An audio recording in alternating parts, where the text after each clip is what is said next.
Wake up. In 30 minutes, your ears will be treated to the radio stylings of broadcast icon Greg Opie Hughes and comic legend James Norton. Until then, Sam is here, catching you up with what previously happened on the show and trying to figure out what may be happening today. This is the pre-show with Sam Roberts. I think I see the pre.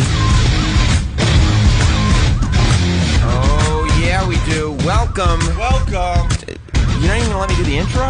Intro. It's selfish of you. Intro time. Welcome to the pre-show featuring Here comes the pre. the host of the show to start the pre-show, as it says on his name tag, Monsieur Opie.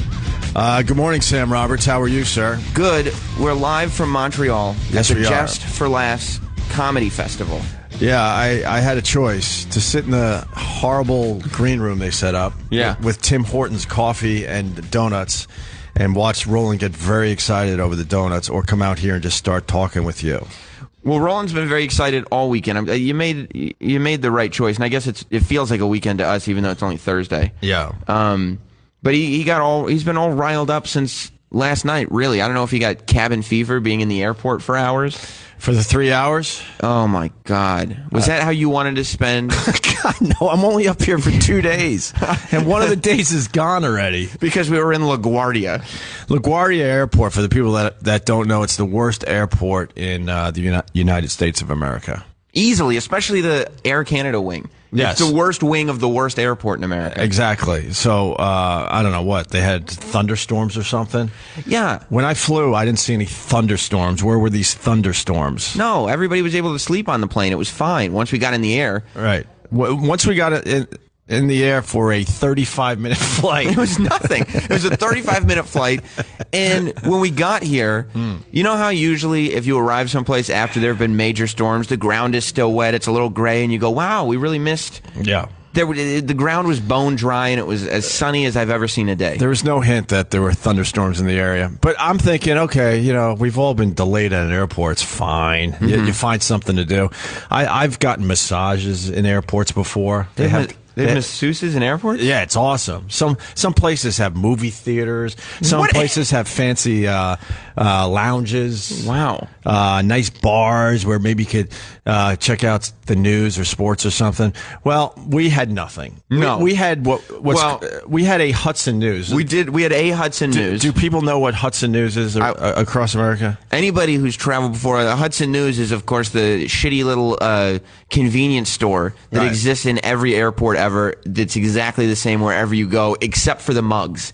They have mugs that denote which state you're in at the time, but other than that, it's the exact same store wherever you go. Yeah, that was it. And I think they had a burger joint. Yeah, we had the burger joint where Roland had a bitch that the bread was too dry or something for his hamburger. I had to listen to that for a half hour. Yeah, he's sitting there eating. It looked like he was eating a burger patty with his hand. Yeah, because he had to take the bread off because it was too dry for his burger. I don't know who orders a Texas toast burger, but he got a Texas toast burger. And he goes, normally I like Texas toast, but this is dry. I'm like, just eat it. It's airport Eat Texas it. We're stuck toast. Here for a few hours. Get lunch. Who cares? And it was one of those painful airport delays. Right. Because it wasn't like we got there and they said, look, I know it was 12:15, but now it's 3:15. We got there and it said 12:15, but it's going to be 12:40. And you go, okay, well, it's going to be 1. Right. Okay, well, it's going to be 1:30. Yeah. And it's just like, when that happens, you feel like you're stuck there forever. They're just going to keep extending it. Especially with this crew. Yes. Oh, my Especially God. with this crew. With Kenny singing not obscure songs from, the mid-'90s, thinking they're brand new songs. Rhythm is a Dancer? Yeah, he sang that one, yeah. Dude, you were smarter than anybody because you found some isolated corner in LaGuardia, which is a risky thing in LaGuardia, but you found some isolated corner and at least got like 25, 30 minutes of sleep. Yeah. Kenny was getting rambunctious the whole time, so all he decided to do was argue with people. Like when Kenny gets bored, It's a and nightmare. he just gets argumentative and sticks his big nose in people's business.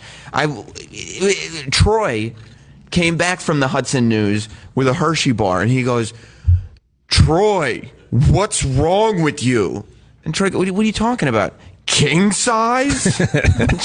Troy's like, I wanted a king size. He goes, it's not practical. You don't need a king size. Are you going to eat it all right now? Why wouldn't you save some? We're like, mind your own fucking business, Kenny. Troy, you have a problem with that? He's not allowed to talk. Did you have a problem with Kenny yelling at you because you had a king-size Hershey's bar? He's shaking his head. Why are you bringing up Troy if he still can't talk a year later? Even over international waters. You sure? Just say hi. You're allowed to say hi from across the room. Smart. Troy knows what's good for him. Can Troy say hi from across the room, Don Wicklund? Okay. Don says yes. Say it. There you go. The first time Troy's been on the show in a year. Wow, this is exciting stuff, people. I'm so happy I flew all the way to Montreal for this exciting stuff. Only in Montreal. And then Kenny was asking me about the size of my beverage. I just went and got something to drink. And he goes, why would you get a soda that large? Well, first he goes, why wouldn't you get a bottle? And I was like, because this is what I saw first. Why would you get one that large? Because I'm thirsty, Kenny. Go away. And anytime, the entire time that you told Kenny, mind your own fucking business, he would lean forward and go, I'm a business man. He said that a million times. Of course, because he has OCD and has 4 song lyrics in his head that he just repeats. Not only does he have OCD, if he finds something that he thinks is clever or funny, he has to tell you at least, I don't know, 24 times, whatever. He's like a 4-year-old. Like, he gets the laugh, and then he's like, oh, this gets a laugh. I'm just going to keep doing that over and over and over again. I saw him in the lobby of the hotel. He goes, I got today's song. Funk Soul Brother. He said that. I woke up and he's got an email out to the staff. Like, we're all like, okay, live broadcast. Yeah. We haven't been back to this venue since last year. Let's make sure everybody's on board with everything. Everybody's awake. Everybody's got everything booked. We got 7 comedians coming in today. And the first email of the day is Kenny saying, excuse me, I have a song request. Funk Soul Brother. We'll play that tomorrow for Kenny, all right? Tomorrow. Roland, how are you, buddy? All right. Are you awake? Roland, we're all pretty effed up. Well, Roland went back, as I was saying earlier. You didn't really explain. So it was 3 hours in the worst part of LaGuardia Airport. Yeah. Then we finally flew. Then you have to go through customs, and I guess every plane decided to land at the same time. So customs was a nightmare. And then we were just saying, how many people want to get into this goddamn country? Right. And then it's like 40-minute ride to where we're at. Right. We should have just drove. I think Travis beat us. He drove after the radio show, right? Travis drove, and he was bragging to everybody that he was absolutely in Canada before any of us were. God. Because we were sitting like a bunch of schmucks in a corner of LaGuardia that they just put up with cardboard. Yeah. So I went to my room and pretty much just crashed. Well, I checked out the festival for a little bit, but it's amazing. The festival, it's crazy because we're broadcasting out of the hotel that pretty much all the comics are staying in. Mm-hmm. And you got to just wander around this hotel after the show. Right. Especially at night. Right. Because, like, you're just sitting in the hotel bar and you have no idea. Ron White, like... Ron White? Ron White is sitting at the hotel bar. That's the exact environment that you want to see Ron White in. Well, where else would he be?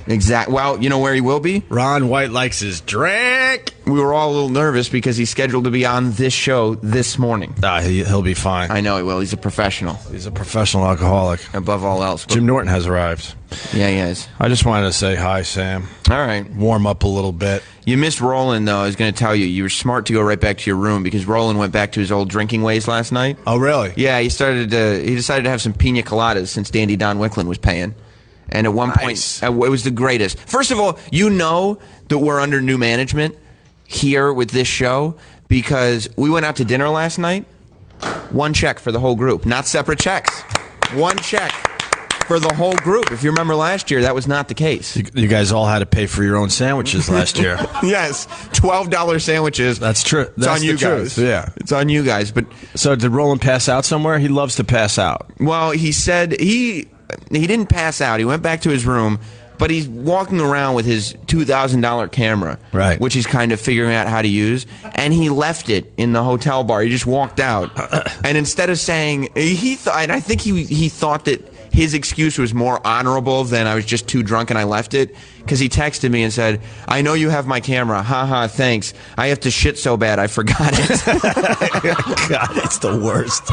He's the worst and the best at the same time. Like in his mind.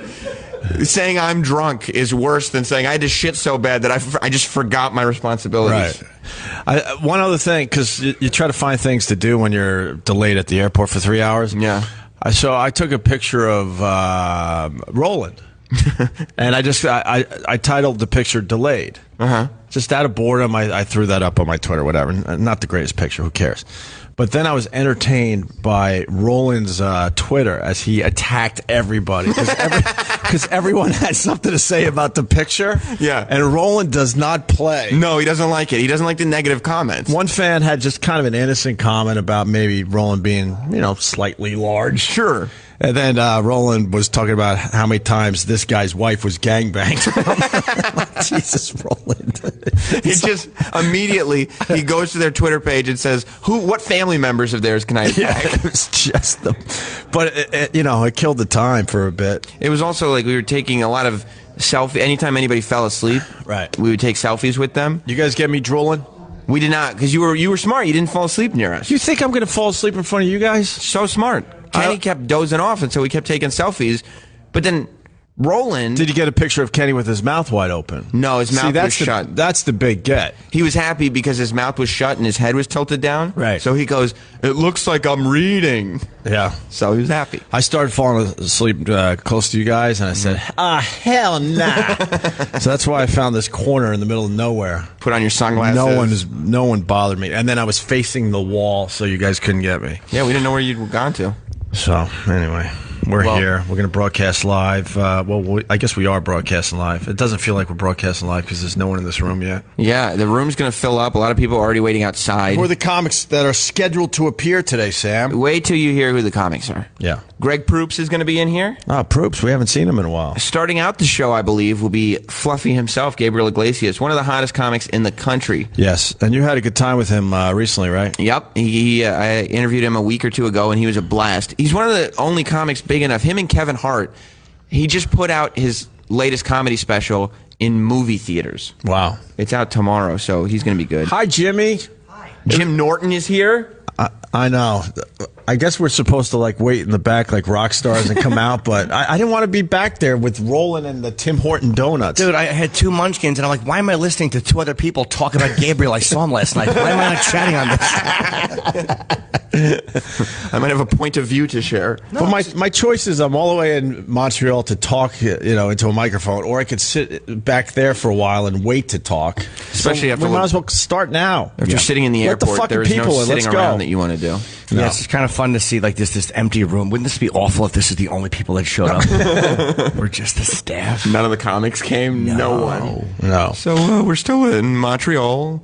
Well, save your stories for the big show, Jimmy. Oh, what does that mean? Well, I heard he went and saw a very famous comic last night, so I want to hear about that. Yeah.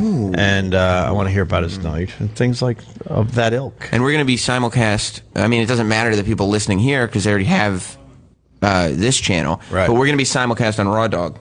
Oh, nice. Tomorrow, starting at 7. Oh, then why are we talking now? Yeah, I don't know. That's stupid. I'm saving my stories for the 7 o'clock hour. Because you want that Raw Dog audience, huh? That's right. And also, we're going to do a little live video on my YouTube channel, Opie Radio. So that's very exciting. I'll tweet I just tweeted the link, I think. Are Opie you Radio on using those Twitter. GoPros, There's GoPro up there. Is that part of the... No, there's a camera crew.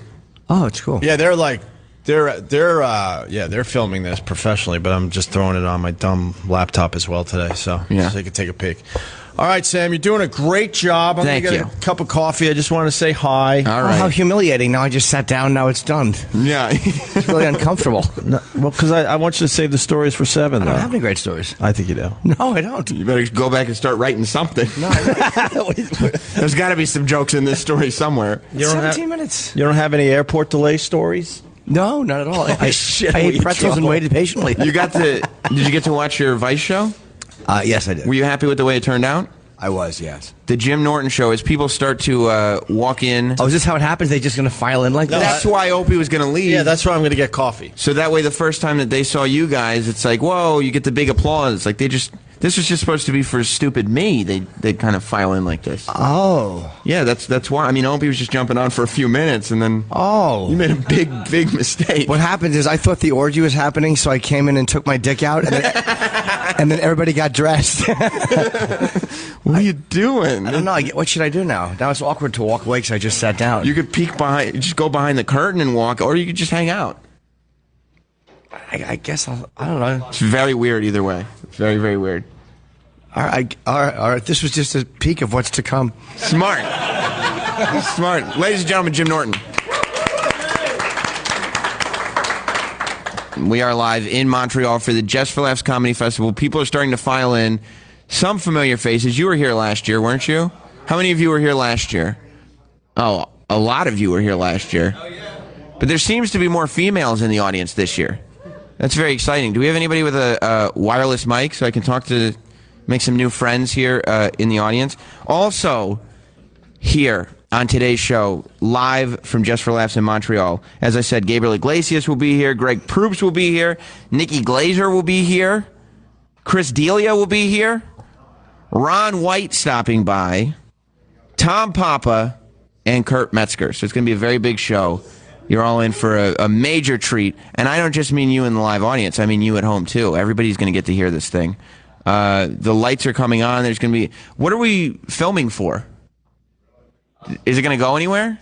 Online. All right. At some point, this will go online, and it's like, it looks... You talk about a visual element. There's like 7 cameras or something in here. It's very, very exciting. Who's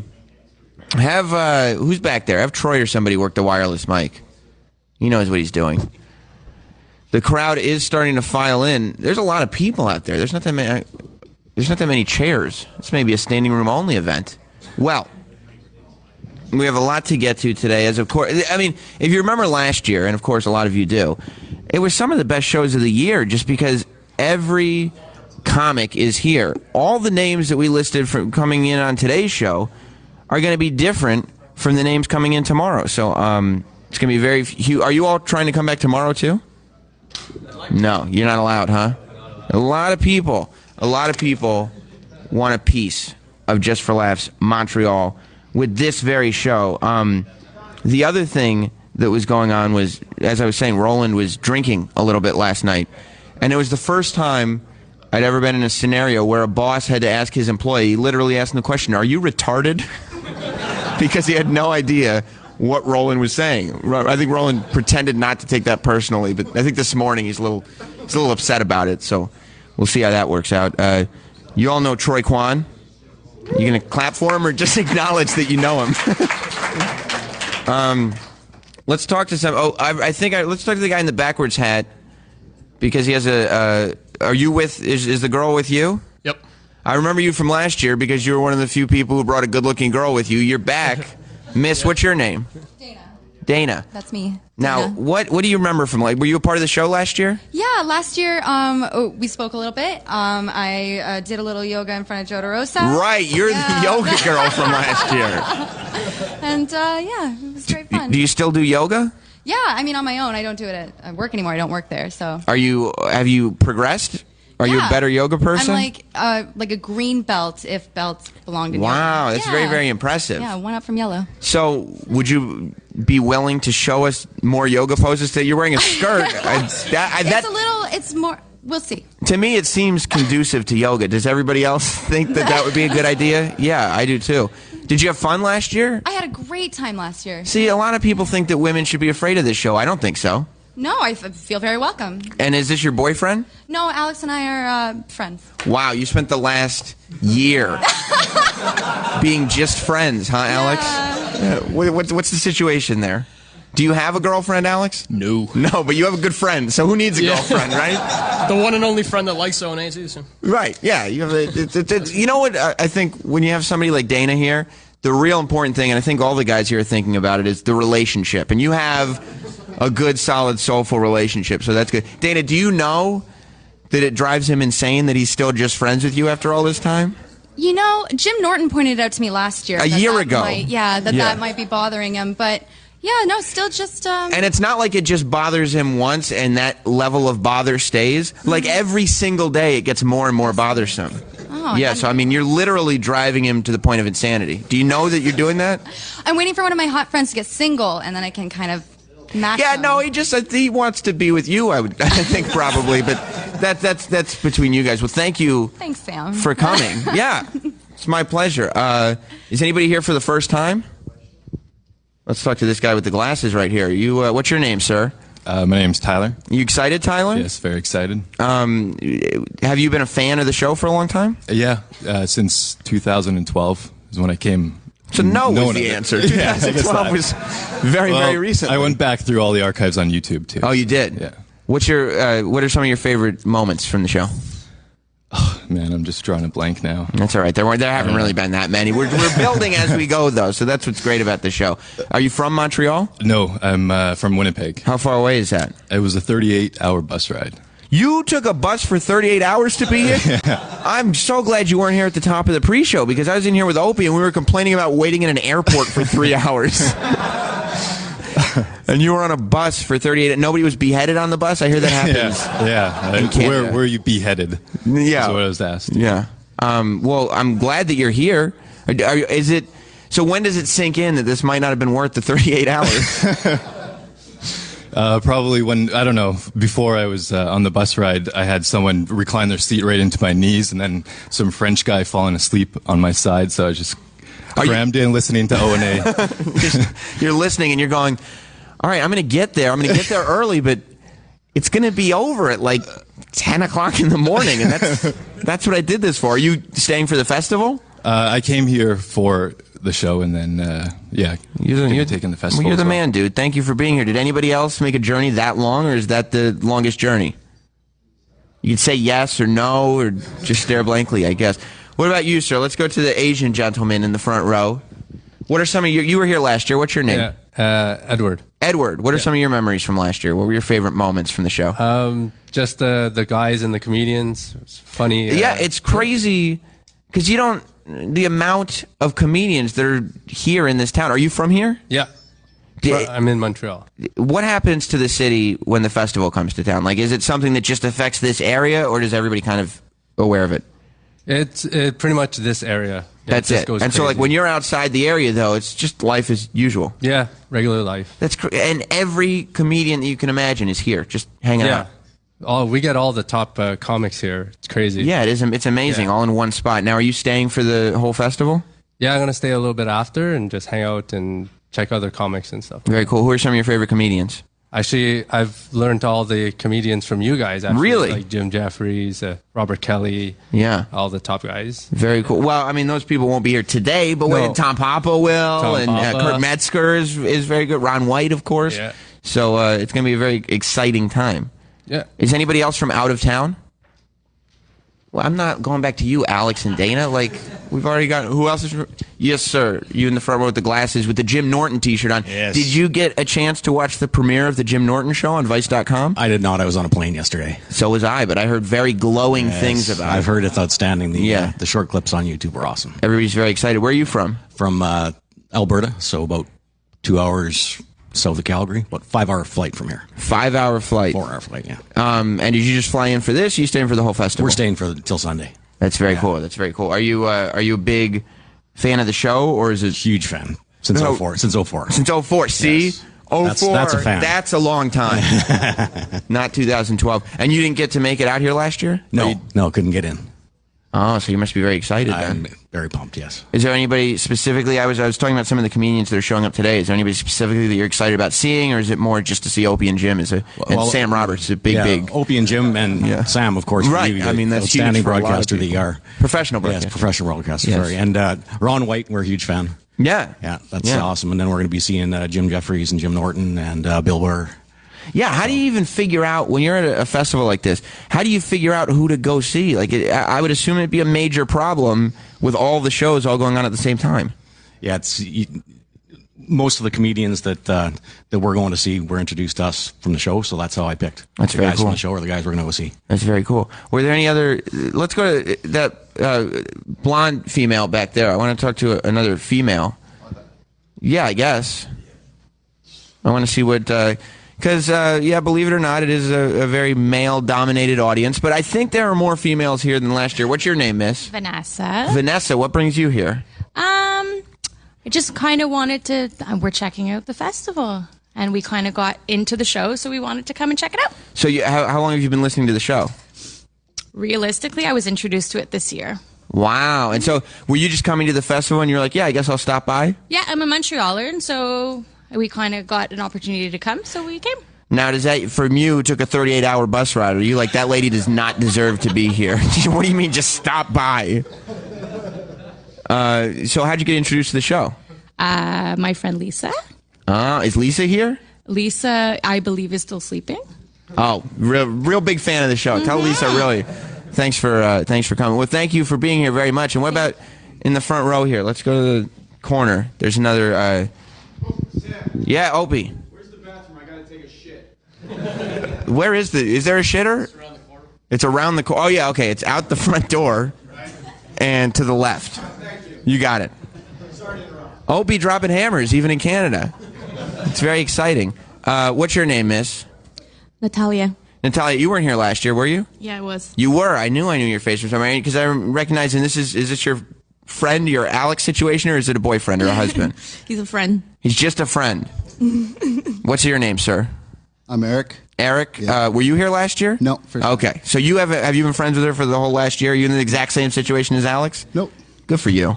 Good for you. You might be there one day, but not there yet. So are you a fan of the show, or are you just here with her? No, I've been a fan since '09. Very exciting. Very exciting. Where are you guys from? Here. Right here. So you just got to, not everybody, you're sitting here taking a 38-hour bus ride. Took me half an hour. Yeah, and everybody else is, I want to enter in town. I guess I'll go check out the show. So how long have you guys been friends for? 1 day. We met through a friend, and we both happened to be coming. So we was like, so you still, the possibility of hooking up is there. Possibly. I'm just saying that. I don't want to look her in the eyes when I say that. Right. Of course. And I'm sorry, miss, I forgot. What's your name again? Natalia. Natalia. You just met him like yesterday, or? Yeah, through a friend who wanted to come either one of both days. So Yeah. What do you think of him? he seems nice. He got me coffee. What a charmer. I'm a gentleman. What a charmer. Only in Montreal will you find something like that. Are you a fan of the show? Yeah. How long have you been listening for? 2010. That's very exciting. Do you have is there a big Canadian listenership to the Opie and Anthony show? I do think so. I mean, like, not everybody listens to it on Sirius XM, but a lot of bootleggers in Canada. Huh? A lot of these 2012 YouTubers. Yeah. Is that right? Yep. I mean, I guess as long as you're fans of the show, what are some of your favorite moments of the show? Oh God. A lot of the Lady Di stuff. I knew there was somebody who liked Lady Di. I knew there was one person left who still enjoyed the Lady Di segments. I'm so glad to hear you say that. You just pissed off a lot of people, though. Because, for the next year, I'm going to say, no, remember that chick in Montreal? She's into it, and we're still going to do it. I still want to listen to Lady Di, so. You do? What makes you like Lady Di so much? I don't know, because she's a lost cause. A completely lost cause. There's no bigger disaster. However, I'm sure you'll all breathe a sigh of relief. I don't even think we have a phone system here. So unless she jumped on a 38-hour bus ride or something, we will not hear any Lady Di today. Let's yeah, there it is. Big round of applause for no Lady Di. And I'm sorry. Are there any comedians that you're excited about seeing at the Just for Laughs Comedy Festival? Well, I got a ticket to see Jim Norton. And there you go. I'm excited about anybody who's going to come on today. and I don't know, is the public allowed to go to the keynote speech for Jim today?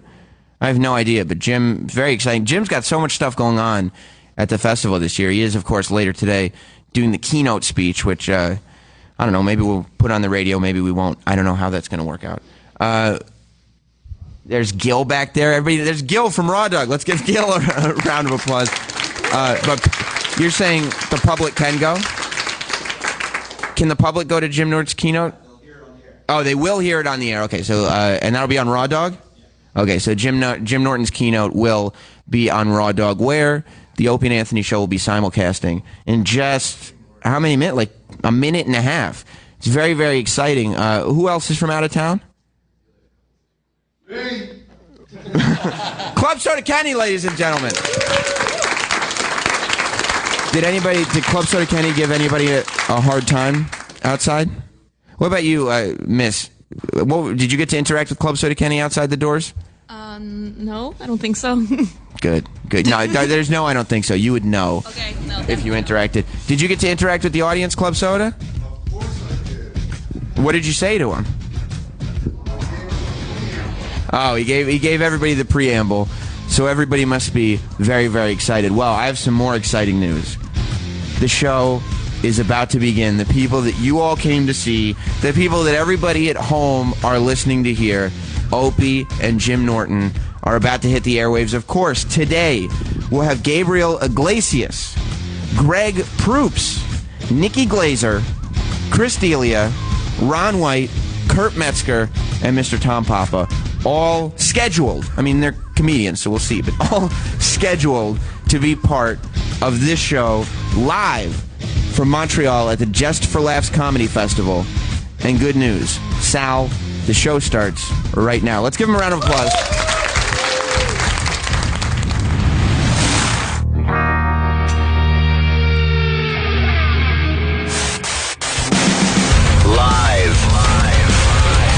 From the world's largest comedy festival, Just for Laughs in Montreal. Just for Laughs in Montreal. This is Opie with Jim Norton. Here are your hosts. Good. Oh, God. And Jim Norton.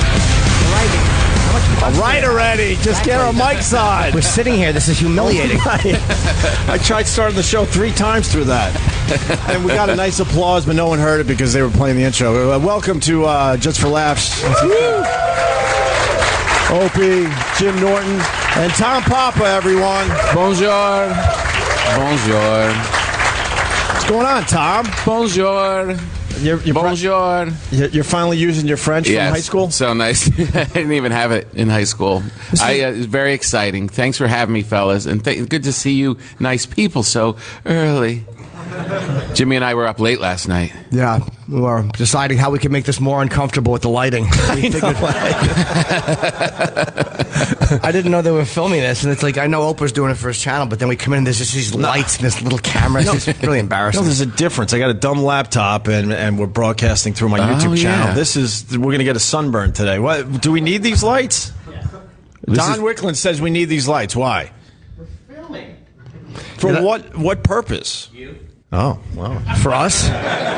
Well. What, do we just get to copy when we go home? Go ahead, watch this on the plane. And it's filming from here? Yeah, that's my dumb laptop. The laptop is the camera? Yeah, that's what I'm saying. Do you know how afraid I'd be to have my laptop open? You guys saw Don Rickles last night, right? Oh, yeah, we did. I'm jealous. I didn't get the text message. I would have went and saw Don Rickles. I was on the show with him, so I was too busy to text. Oh, I see. Yeah, he likes to use really soft openers. Nothing on that one? Jesus. No, not a thing. Well, how is Mr. Rickles? He's 88 years old, I believe. He is 88 years old. And he was still doing it, huh? Still doing it. Comes out in a wheelchair because his leg is kind of messed up. He's got a cane. Yeah. And I'm waiting like next to his dressing room to see him. And I'm like, I can't believe I'm going to see Rickles. This is going to be awesome. I'm going to see Don Rickles finally. And all of a sudden this wheelchair comes out. I'm like, oh, that's weird. And then he comes out like in a robe, looking like Yoda, just like holding on to everything. And then they flipped open the wheelchair little foot pad thing. Right. Some guy like went down to get it ready. Right into his leg. He's like, fuck, my leg! He collapses, and it's like this. Everyone's like, oh! And they're grabbing his leg. I'm like, oh, my idol, like this great icon, is just a heap. And then he gets it together. They go on stage, and all these showgirls come out. These beautiful showgirls with the feathers and everything. They all let me. And they make this big like pyramid in front of the stage, and the music's playing. This big band, like classic big band. And they wheel him out. They put him on a stool next to the piano, and they disappear. And then the showgirls all unveil, and there he is, just sitting there.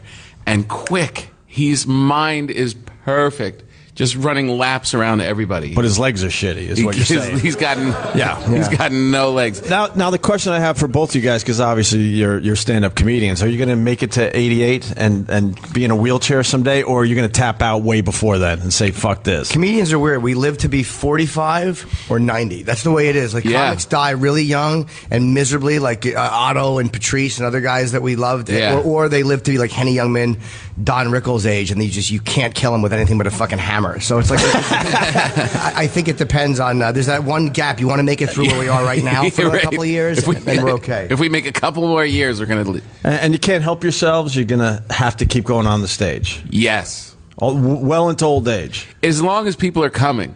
I mean, if our popularity plummets...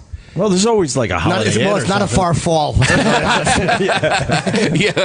maybe not plummets, maybe just plateaus. Yeah, it falls off a curb. Yeah. Should we bring? Yeah, we should because he has a heart out. Our first guest is he's packed for the airport. Actually, he rolled in with luggage and a crew, and I think he's got like 15 minutes. Yeah. Ooh. Where's Gabriel Iglesias? There he is. Yeah.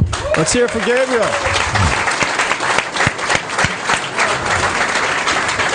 Wearing the Led Zeppelin shirt. I like that. What's going on, brother? Keep it going. Oh, nice.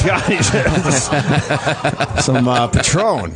It's a little early for the Patron, Gabriel. Not if you haven't gone to bed yet. So does he have a mic and all? You set up with? Oh yeah. Yeah, right into that there. Fat that I needed a whole couch. Feels weird. He's on exhibition. It is uncomfortable. We're all over here and you're right there. Yeah, we're well protected with this table and everything. Yeah. And you look thinner, by the way. You look like you've lost weight. Well, by association, a big ass couch. Let's put something colorful next to him. Yeah, we kind of have a set. We're not used to having a set when we broadcast. Yeah, it's weird too, and I like the fact that they face the couch away from. This is the most unnatural way you'd ever talk to people. I feel like we're all plotting something on a park bench, like just. It's Montreal. Everything's just a little bit different. Slightly different. And you're out of here. You're heading to the airport, I guess, huh? Yeah, man, they got me running all over the place. It was cool. I was there last night with you guys. I was geeking out, listening to you guys geeking out over Don Rickles. Yeah. You know, they let me in the dressing room, too. It was different for me, though. Rickles was like, get over here. Somebody's got to clean this mess when I'm done. I'm like, all right, I'll be that Mexican today. Why not? Sure, it's Don Rickles. Get over here. Smile like they know me. Yeah, okay, I'll smile. Right. At one point, he turned to a black family, and it was like a husband and wife, and their daughter was probably 11, and he goes, literally 11 years old. I'm seeing Don Rickles, and he turns to him and goes, "You're not slaves. You will be."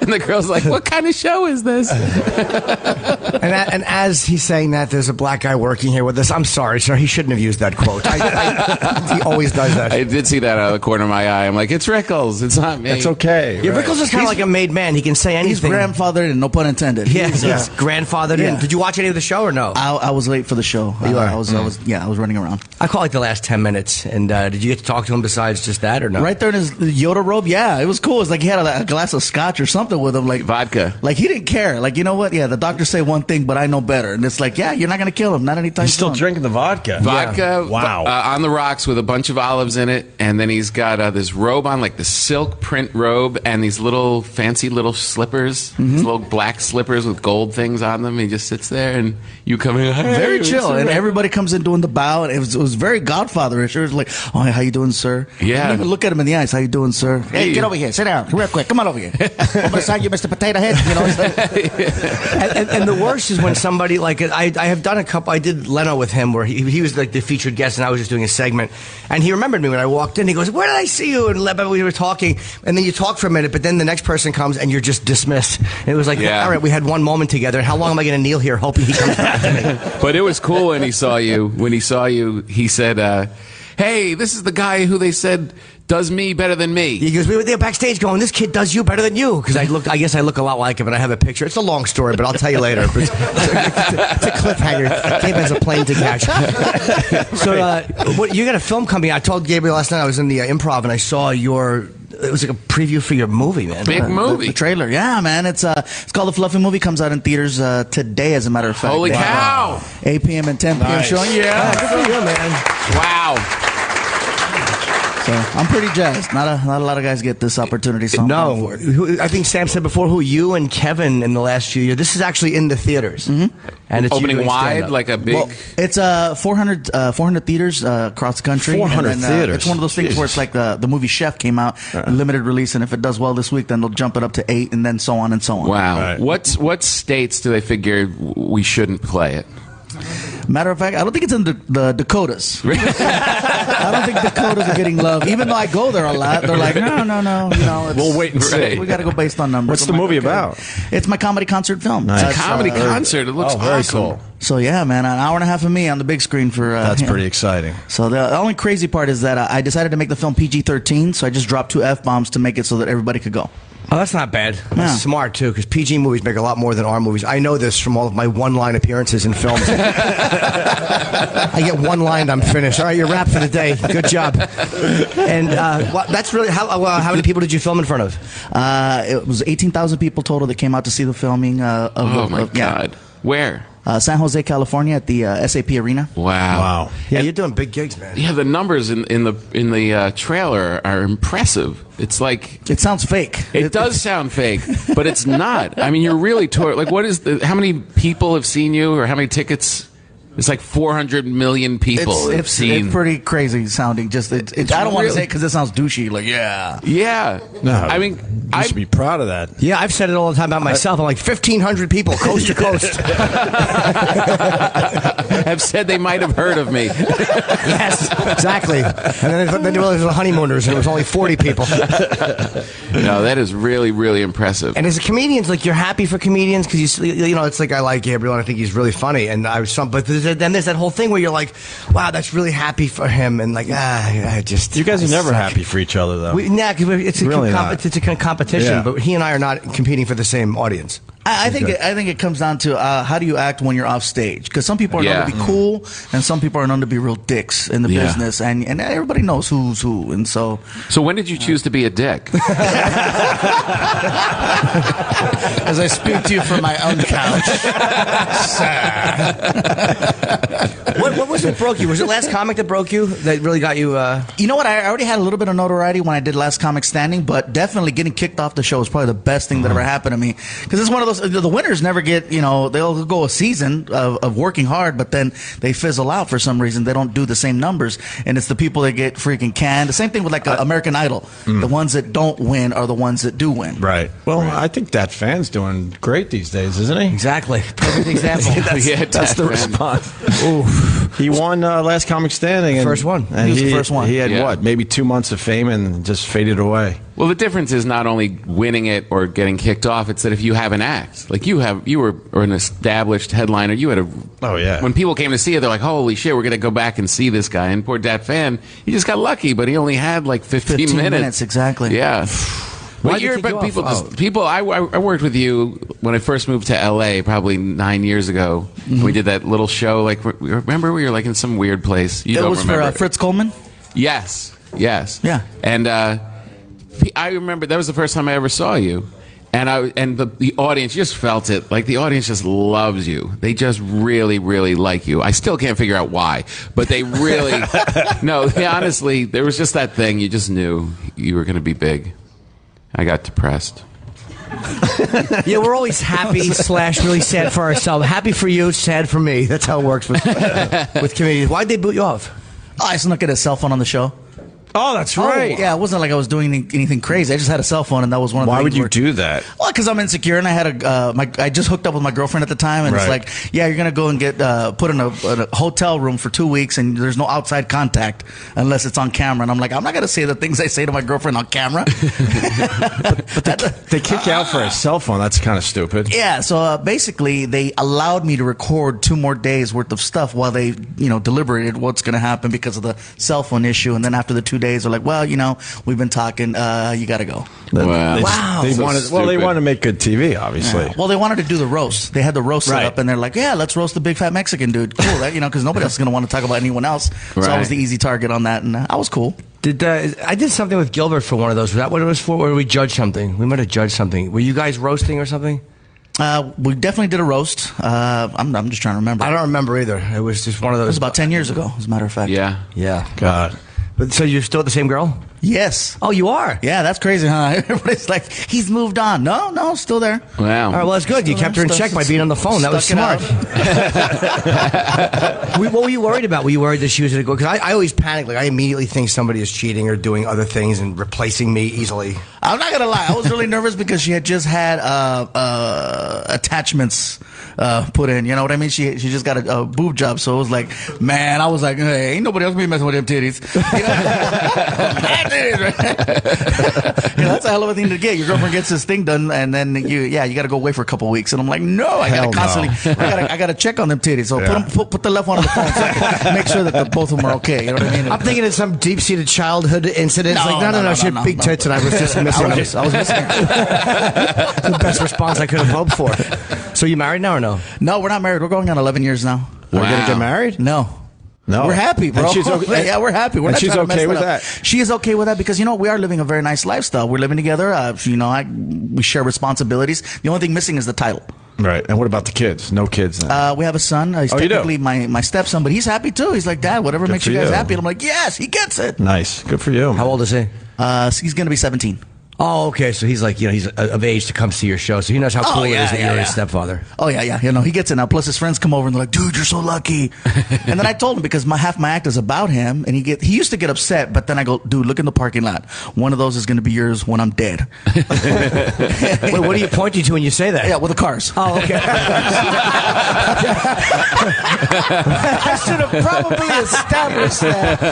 My father said the same thing, but he pointed at my mom and my sister.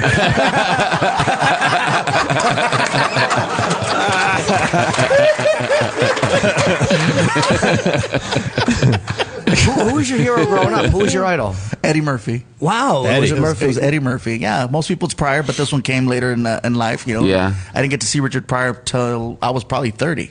Yeah, never watched Pryor. So Murphy's Delirious was your big thing? That was huge. Raw. Yeah, and it's funny considering the fact that my act is fairly clean. Yeah, influenced by Eddie. Why clean? I'm not saying that in a bad way, but did you make an effort to say I'm going to be clean because I want to be, or is that just naturally? Early on, bro, I was like, I was very, very dirty. I was blue. I mean, I was doing nothing but cartoon impressions. All these cartoons were always having sex with each other. And then a comic buddy of mine pulled me aside and goes, hey, listen, you know what? You're very likable. Your presentation is really nice. You don't have to drop all those F-bombs. You don't have to cuss. They're going to like you. They're going to come see you regardless. If you work clean now, eventually when you get a TV opportunity, you're not going to have to change your act. You're always going to be in that mode, so you don't got to edit. So start doing that now, and it'll pay off in the future. And I was like, wow. And best advice it's paid ever. Off. That's for sure. What did you like about Eddie Murphy? I love the fact that when he went out there, everybody was chanting for him. Everybody was they just loved him. And everything he had to say, they hung on every single word. Right. He was very charismatic. He did characters. He did impressions. And I just remember him doing impressions of Mr. T. And I was like, oh, my God, this is so cool. I loved everything about it. Even the intro that had nothing to do with his stand-up, which was just him as a kid. It was really cool. I'd always play that living room scene back. What was that scene? I don't remember that. It's been many years since I saw Eddie Murphy Raw starts off with, it's back in the 60s, the Temptations music is playing, and it's his whole family in the living room, and the kids are doing like little talent show day. And so his sister goes up, and she's singing, and then, Eddie got a joke to tell. And then Eddie goes up in front of the family, and he starts telling the nastiest joke ever. And to hear that from an 8-year-old, that was funny. And what about yourself when you were a kid? When I was a kid, actually, I was very quiet, very reserved. I had really bad teeth, so I didn't talk a lot.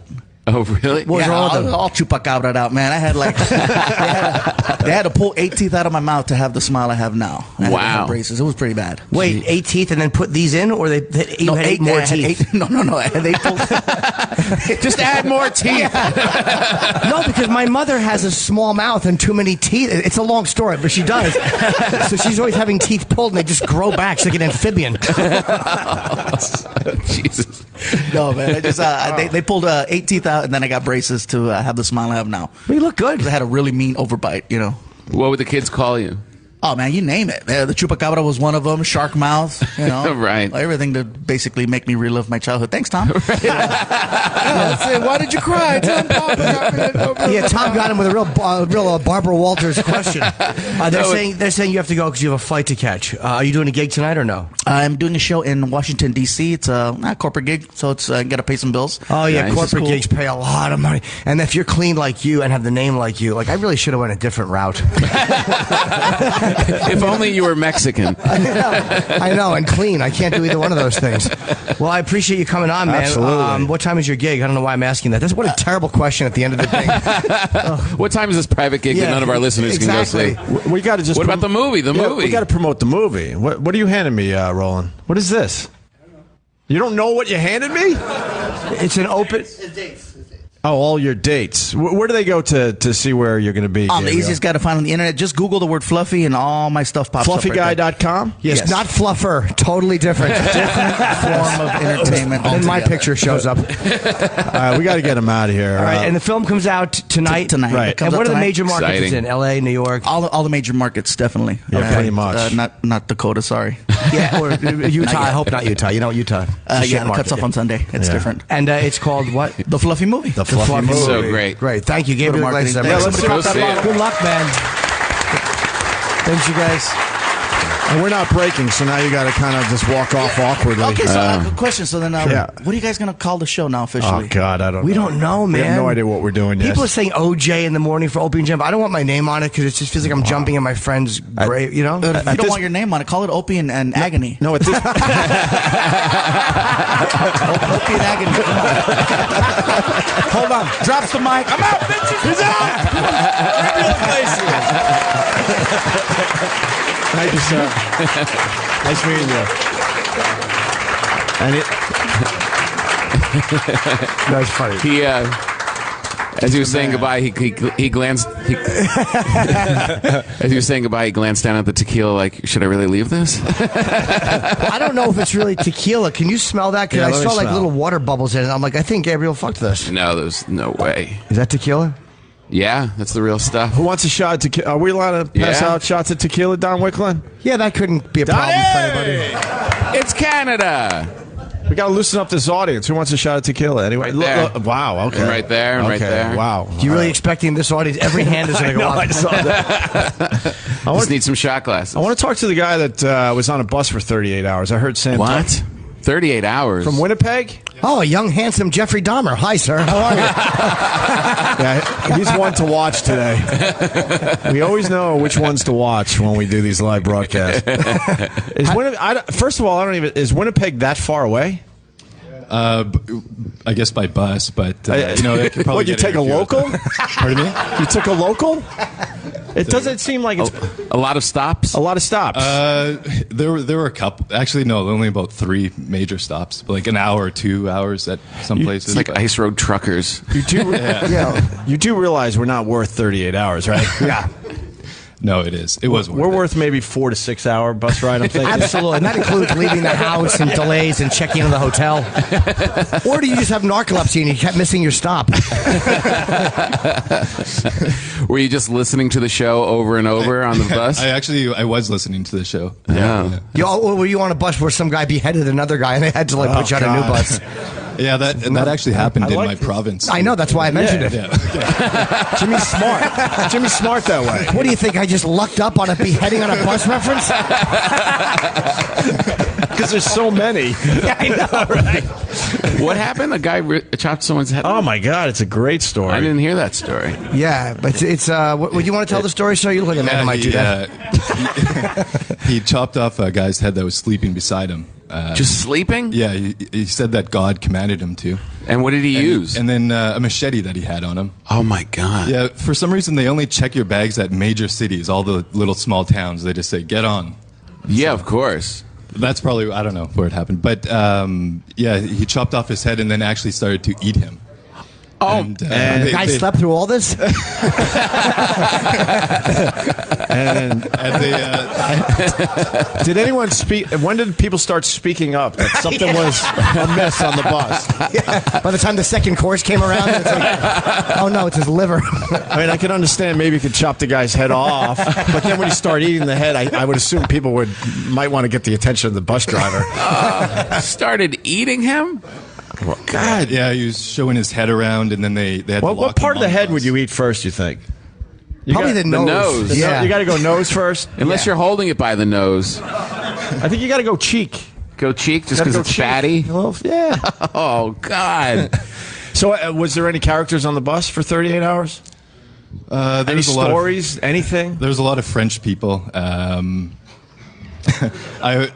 As I was saying before, that one time this lady just reclined her seat right into my knees. Right. And then another guy kept falling asleep on me, and he could only speak French. And he's like, oh, usually there's an armrest here.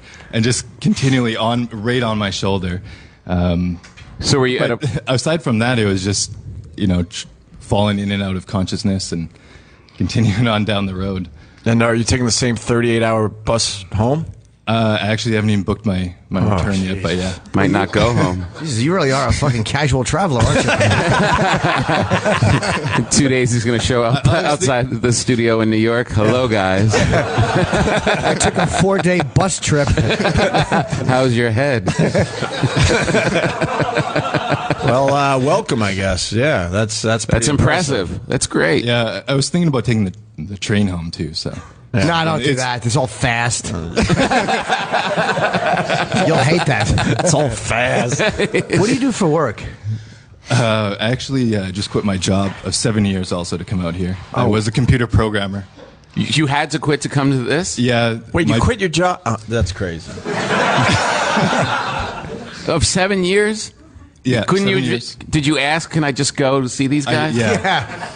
And they said no. They said no. It was actually my boss had already booked his vacation, and then I didn't know if this was actually going to happen. Right. And then once it was announced, I asked, and they said no. It's too late. Someone has to be here to support the system. So did you quit immediately, or did you go home and think about it? I walked out of the office. I thought about it, and then I came back. I came back the next day and said that I quit. And you said, I quit.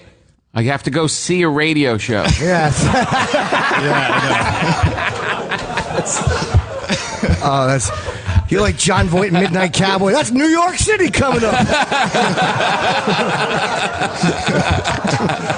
I think he needs a shot of tequila. Yeah, do you want some tequila? You want a shot of tequila? Sure. Yeah. All right. Maybe we should get a glass or something. Yeah, maybe not on camera. Well, who knows if we're actually drinking tequila? Yeah, I don't know for a lot. What's your name, son? Tyler. How old are you? I'm 30. You look younger. You do look younger. Mm-hmm. Can anyone beat that story? I just have to ask. Yes. Yeah. Who else? How far did someone else go? Was anyone on the Edmund Fitzgerald? I don't think anyone's beaten that story. 38 hours on a bus. Fucking Christ. I know. How bad was your ass when you got off? How had to fucking hose it out? Yeah. I couldn't even stand up on the bus. So why not? Cheers. Oh, sorry, drank first. Fucking Tom Hagen was more comfortable telling the Godfather that Sonny was killed. So you have no job to go back to? No, I have no job to go back to. Wow. So what are you going to do? I don't know. Maybe something else besides computer programming. It's too long. Good for you. Did you get sick of it? Yeah, I got sick of it, and I guess even listening to your radio show and hearing the discussions kind of also inspired me to make that decision. So we've helped a lot of people. I think if we can get somebody to quit their job and spend 2 days on one mode of transportation. Wow, the pressure's on. Kenny, make sure you watch that guy closely for the rest of the broadcast. Because he doesn't know what he wants. Well, welcome. What's your name? Tyler. All right. Will you change places to live, or will you go back to Winnipeg? I guess I have a house there. I'm gonna go back. Oh, yeah. You didn't leave your wife too and be like, I have to go see a radio show. Did you just realize? Oh yeah, the iron's on, and I have the baby in a crib, but no one to watch it. Maybe I'll see the show. Maybe someone will cut my head off. I might be back. Yeah, that's funny. If they cut my head off, just give my hats to charity. All right. We've run out of steam with this guy. Sorry. I don't know what I expected. How many beheading jokes am I going to do in one fucking sitting? Right. We did well with him. But now the pressure's on for us to perform. Yeah. So he really has a lot of stock in coming here. Yeah. Who else do we have coming on the show today? We got Ron White. We got Greg Proops, Kurt Metzger, Nikki Glaser. Wow. And others. So that's good. Yeah. It was funny last night being Jimmy came to meet me backstage because we were going to go to dinner after the Rickles show. And I came backstage to see Don Rickles. I could have met you in the lobby. And I was never with Jimmy when he's trying to get someone's picture. You haven't gone through that yet. I haven't never gone through it. I've always seen the results of Jimmy. Have you ever? But I've never been like sitting there. I'm like, all right, we should go to dinner now. And Jimmy's like, got his phone out, and he's like, no, I think a couple more minutes. Rickles is there. Right. And his door was closed, and he's got like old school managers, like from like old show business. They're all in tuxedos and stuff, and they're like, Mr. Rickles can't see anyone right now. And Jimmy's like, it's okay, wait him out. And I'm like, we really should go. We're going to be late for dinner. Maybe we'll see him another time. You already have a picture with him. And he's just like a shark. He's just so intense. He's like, nope, 5 more minutes. Just give it a couple more minutes. And then the guy comes out. Yeah. And I said, I just made this joke to him. I'm like, I really feel bad leaving Mr. Rickles without saying goodbye. And the guy's like, all right, come this way. And Jimmy's like, okay, good move. Here we go. This is how it happens. I didn't need a photo with Rickles. I have 2 photos with him. So why did you need another one? It wasn't even about that. You needed one? No, honestly, it was because I would love to. It's like when Don Rickles there, if you could at least say, hey, good night or hello. Right. You have to. He's 88 years old, and he's one of the last greats of that. He's a legend. Yeah. And you didn't have a photo with him. And Tom was in this thing. He doesn't know how to do this. Tom's just like, I don't think so. But I'm like, hey, Dumbbell, you just did a show with this great comic, and it's like you should take a photo with him because 30 years from now he'll be dead, and you'll be like, look at this great moment I had with Rickles. I knew he photos. wanted to, and he never gets them, and you were happy you did. I am very happy. I went up to him and I said, Mr. Rickles? He goes, I watched your set. Because I was on before him. And he said, yes, I watched your set. Have you ever thought about a career in groceries? It's very nice. You deliver food, and it's a nice living. And once in a while, you throw a joke in just for yourself. What a lovely guy. Yeah. He really is a lovely man. Yeah. All right, we're going to take a break, and, we're going to get some more comics out here. So I want to thank everyone for coming by. Yeah. Especially the 38-hour guy. Yeah. Especially the 38-hour guy. And we'll be back from the Just for Laughs Festival here in Montreal. Opie with Jim Norton on Sirius XM. More from Just for Laughs, Montreal. Coming up. This is Opie with Jim Norton. Live from Just for Laughs, Montreal.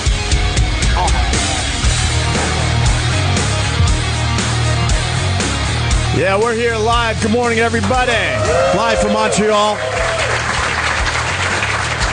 Just went back to get some coffee, and I'm going to put Don Wicklin on the spot. He said there's a really hot girl in the second row. Oh, la la. He's shaking his head, and he says she could have been in ABBA. Well, Don is always good for those pop culture references that are... It has to be her then, right? Over there? From ABBA? Which is the hot girl? ABBA? It has to be her. Don They're has. all hot. Hope you have to pick right because you're going to offend the other girls. I know. Well, you don't want. Don't start going. Well, it couldn't be that one. Actually, I think there's. Yeah, okay. The blonde girl, right? Yeah. You think she's hot, huh, Don? She's very pretty. Hi, what's your name? Danusha. That's so close to what I've called a lot of people. It's a nice name. And where are you from? Ottawa. Ottawa. Mm-hmm. Where's Ottawa? 2 hours from here. Oh, okay. Jeez. How did you get here? Did you walk? No. We were thinking about biking, but we decided to drive. Through Winnipeg? Yeah. Well, it was just a 2-hour drive. Okay. Why That's normal. You mean bicycling? Yeah, just for fun. How many hours would that have been? 5. 5? Okay. How fast do you ride bikes, or how slow do you drive? How is your bike ride only twice as long as your car ride? He told me 5, and I was saying more. So 6, 7. But you don't mean motorcycles. Sorry? You don't mean motorcycles. No. Okay. And you were guys married? They were going to do that just for fun. A 7-hour bus, bike ride to see us. You know, it'd be fun if I was with a This girl. audience is really strange. They're very dedicated. They're very healthy and outdoorsy. And dedicated. Yeah. How long are you married?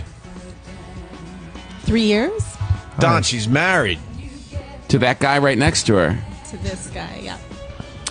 Please tell me somebody else hears ABBA and I'm not just... Well, that's E-Rock. E-Rock, stop. How long are we going to play ABBA for? E-Rock's being clever back in New York. I like a second of it, but we don't have to hear the whole thing. Talk over the bed, guys. It'll be good for protein. Bienvenue. We're all just waiting for each other to talk. Well, that was uncomfortable. I was just thinking how it's not going anywhere. Thanks, Don. Well, once you found out that the husband was right next to her, it's like, oh, she's just not as hot. Well, let's talk to the guy. I want to talk to that guy in the back. He looks like he was from Bachman Turner Overdrive. Which one? No, I'm just kidding. I'm just raising it up. 70s. Look at me. Which one? Which one? E-Rock goes crazy with working for a living. Just another terrible reference. I'm doing the keynote speech at 1 o'clock today. If anybody is a badge holder. This is a big deal. No, you don't have to clap. It's a big deal. Are you excited, Jimmy? No, I'm not nervous. I would be. I would be. No. Oh, you should be. I'm not saying it's going to go great, but it's like it's like just a talk. No, it's not. I already. But you got to talk in front of all your peers. All your peers. That's got to be nerve-wracking. Yeah, but they'll get the inside references. Like I'm going to go up and go, God, I had a set recently and I killed, and they'll all know what I mean. Inside comedy talk. Yeah, but you've been chosen among all of the comedians as the comedian to go and speak about comedy. Colin did it once, Mark Maron and Patton Oswalt and Louis Black, yeah. And then Jim Norton. Sure. Pressure's on. Do you know how many people said no before they got to Jim Norton? This was not like, nobody said, do you want to ask Louis C.K.? No, fuck him. Let's see if Norton's available first. Well, Fluffy was like, I would love to, but I have a movie. Wouldn't that be funny if he just said that on the way out? Like, I was going to stay and do the keynote, but I had to go do it. Right. What are you going to tell the people? What's going to be your message? I don't, probably need a message. The culture of apology and how I think it's good that comedians are apologizing. No, I'm kidding. I don't. You like, is he being sarcastic or just a deluded douche who panicked? I hope it goes better with the real audience. Yeah, me too. This is just a great warm up. No, it is a big deal. But they're right to ask you. No, it's like, what am I going to say? You're a comic's comic, as they say. Oh, no. You don't want to be known as a comic's comic? No, because comics tend to play to the back of the room on purpose, which means you don't care about the audience, but you just want the comics to let. And it's like, that's not. The worst part is that a comic's comic is usually poor. Yes. Because he turns on the comedians, but the public at large just don't care about you. I see. Yeah. It's the opposite of Fluffy. Okay. Right. Yeah. The public loves. Also, we got to promote Jim Norton's Vice show. Anyone see that yet? Oh, thank you. Nice. You could go to Vice.com and check it out. It's doing very well. The reviews are great. Yeah, it was really. Part 2 comes up today. I don't know what time, because Vice it's different than like regular promoting. Like you think like you promote a TV show, it's like it's got to be 8 o'clock. But those guys are so laid back. I'm like, what time is it coming? And they're like, hey, it'll get there. They're not panicked about it. So part 2 for the Tyson interview will be up today. They do everything in 2 parts, and then it will just stay up there. Yeah. But yeah, the reviews were really, really good. Congratulations. Believe me, I know negative shit will fly in. It's part of what we do. But it's part of life. I was very happy with it. So hopefully. How many did you do? 4. 4? Yeah. Who's the next guest? This is the second part of the Mike Tyson Dana interview is today, Dana White, and then next week it's Freeway Rick Ross. Nice. Wow. Yeah, who was a man who sold a lot of drugs. he was really good too. And Tyson really bit your ear? Oh, for the promo? Yeah, he did. It was a weird. So great. We were doing a promo where he bites me, and it was kind of funny, but he didn't bite me that hard. And I'm like, you could bite me. And he was like, all right. And when I heard that, I was like, oh. And he did. And it hurt. You could see it in your face that you weren't acting. If you watch that dumb promo, there's one moment you could just see his teeth. You could see my little ear. And I have very small, as Patrice used to point out, because Patrice would scratch his nose and go, you don't have any lobes. And he would point out my fucking ear. He was great at pointing out your faults. Yeah, and then never. What a nice guy. Do you know how I realized I had a weak chin? Otto Peterson, we were walking one time and he just said, you have a weak chin. And I'm like, really? And he goes, yeah. That was like my second year in the business. Why would you say that to someone? I don't know, but he didn't even mean it to be offensive. It was almost like if I looked at you and said, oh, you haven't shaven in 2 days. You'd be like, oh yeah, no, I got to shave. It was totally unoffensive. The rest of your next shows, you're like trying to stick your chin out. No, I just realized I better start writing for it, because if Otto noticed it, Right. It's just embarrassing. You do look amazingly close to Don Rickles, like when you were next to each other. That was almost a great compliment. You do look amazingly like close to an Don ugly Rickles. old man, like an 88-year-old man. That started off so good. No, it is kind of. Do you see it? Yeah, everybody's been saying that my whole career, but Rickles was never a guy I studied or I enjoyed him.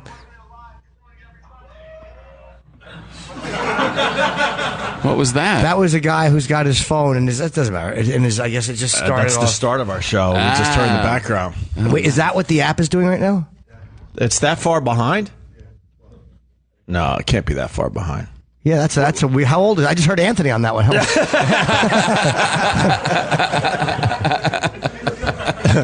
Where are you from, sir? We might as well talk to you now.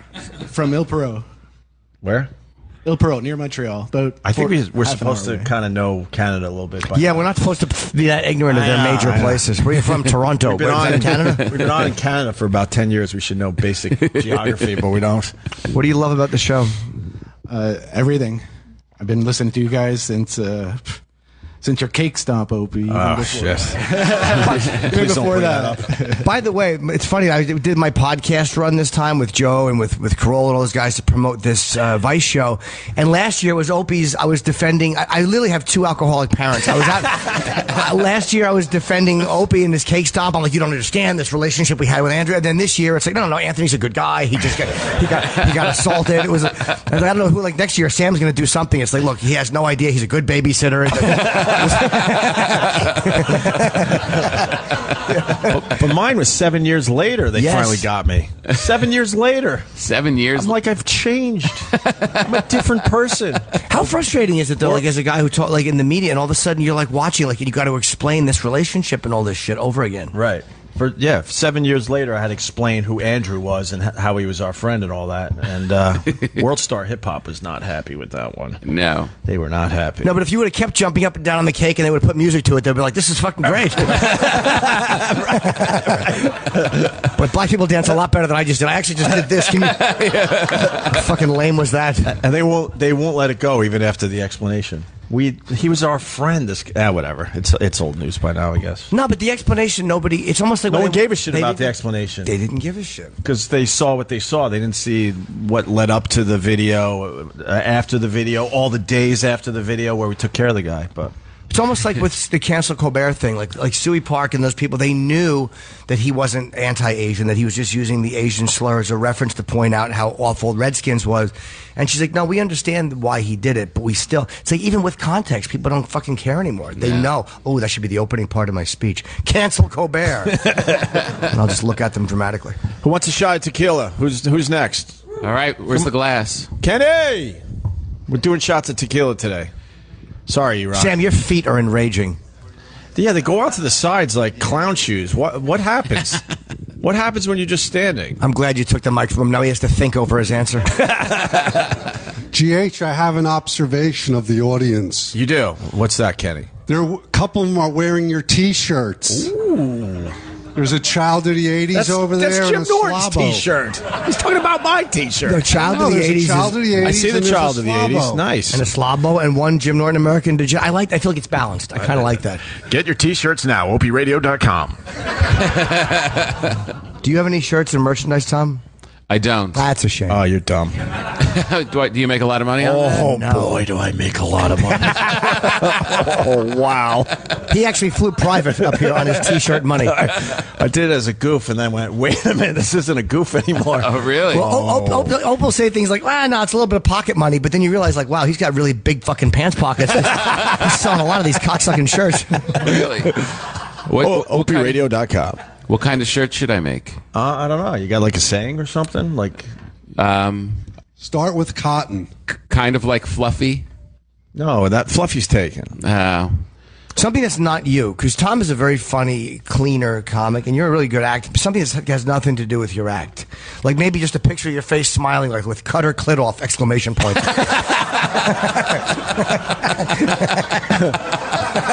Like your fans would be like, what is this? Cut her clit off. Now we gotta make a T-shirt for Tom Popper. What's Tom doing? Are you staring at the camera, Jim Norton? Yeah, once in a while I like to give the people a little treat. Yeah, well, yeah. It's on my YouTube channel too, which I make money off as well. Oh, really? You do make money off of that? A little pocket change. Jeez, he's got so many pockets. That's really it's cool. Did he drink the tequila? Oh, who's this for? Where is it? This guy over here. That guy. No, he's holding a black dildo in his other hand. What's the drinking age in Canada? 21. Is it 18? Oh, sorry, you fucking alkies. Boy, that woke everybody up. Fuck the drinking age Holy up. shit, it's really 18 up here. Yeah. I remember those days. Huh? It's 18 in Quebec, 19 everywhere else. Wow. It used to be 18 in the States a long time ago at this point. Long time ago. I think it was a drunk driving thing. Why? Because your brain really doesn't mature till you're 21. Thanks, Absolutely. Said the man with the 5-year-old boy hairdo. And the tiny head. No, it's just awful. Kenny got a haircut just for our trip to Montreal. Isn't it lovely? It is. Yeah. It's Yes. the worst Thank haircut you. ever. I wish Kenny got it on a bus while he was sleeping. Nothing on that. That's a That was a callback. good one. Another beheading joke. You know, Yeah, it's- nothing. It's a callback. I like Cheers. So cheers. Thank you. Wait, who are you, first of all? Brendan Mertens going for city council in the lovely town of Ottawa. So that should help as you're drinking tequila in Wait, the morning.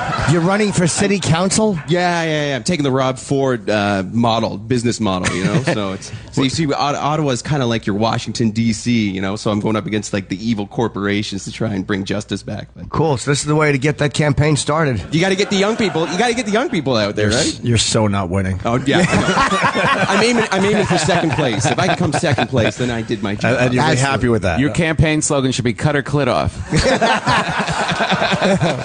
I'll adopt that. I'll give you full credit. Yeah, but with a look of regret on your face, like I hate to do it, but I'm gonna have to. You see my wife's face, right? She was sleeping when I came home and said, "Yeah, I'm running for city council." And she's like, "What are you doing?"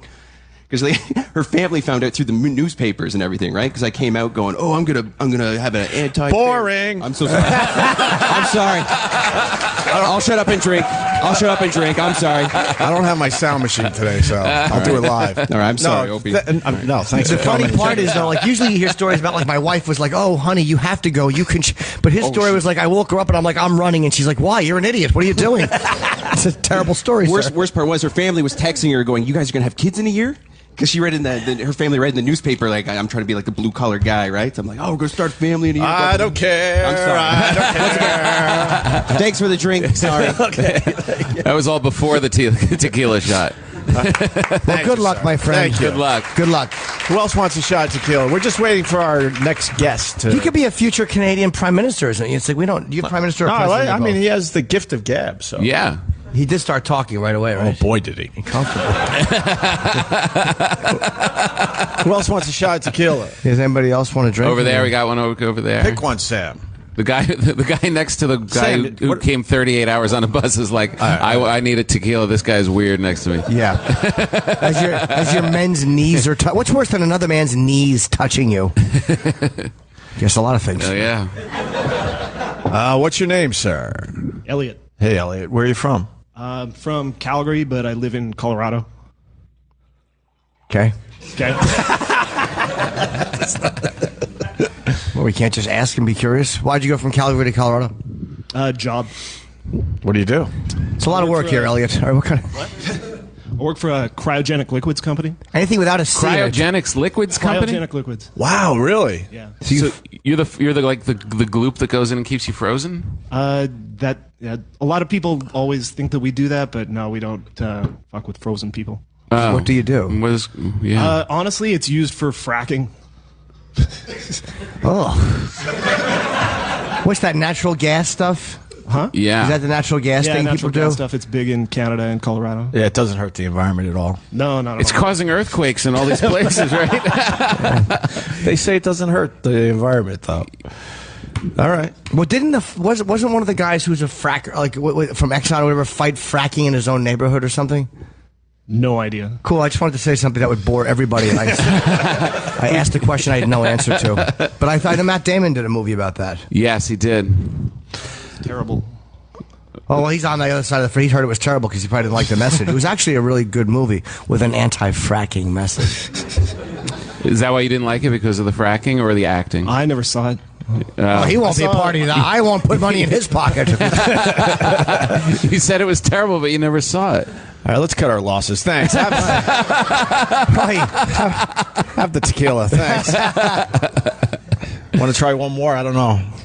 How about one more? I'm just right here. All right, one more shot of tequila. Yes. What's your name, sir? Edmund. Hey, Edmund. Where are you from? I'm from here, the only one from Montreal, it seems. Everybody else traveled across the country to see you guys. I know. What assholes. I know. Just 45-minute drive. That's all. That's all it was. By bike? No, I actually drove the car. I'm the one that told Jimmy that the way to pronounce Jésus Theater is Jésus, because you thought it was Gesu.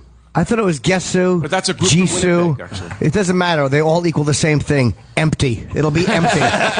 It's a church. You're going to be downstairs in a church. Yeah, no, we walked past it yesterday, That's Kenny a great and I. theater. Wait, what show is that you're doing? It's just my stand-up show Saturday night. Oh, nice. I'm doing the Seth Rogen has a gala. And I'm on Ooh. that. Nice. You going to get your picture with him? No, Seth is old hat. I already have that, Tom.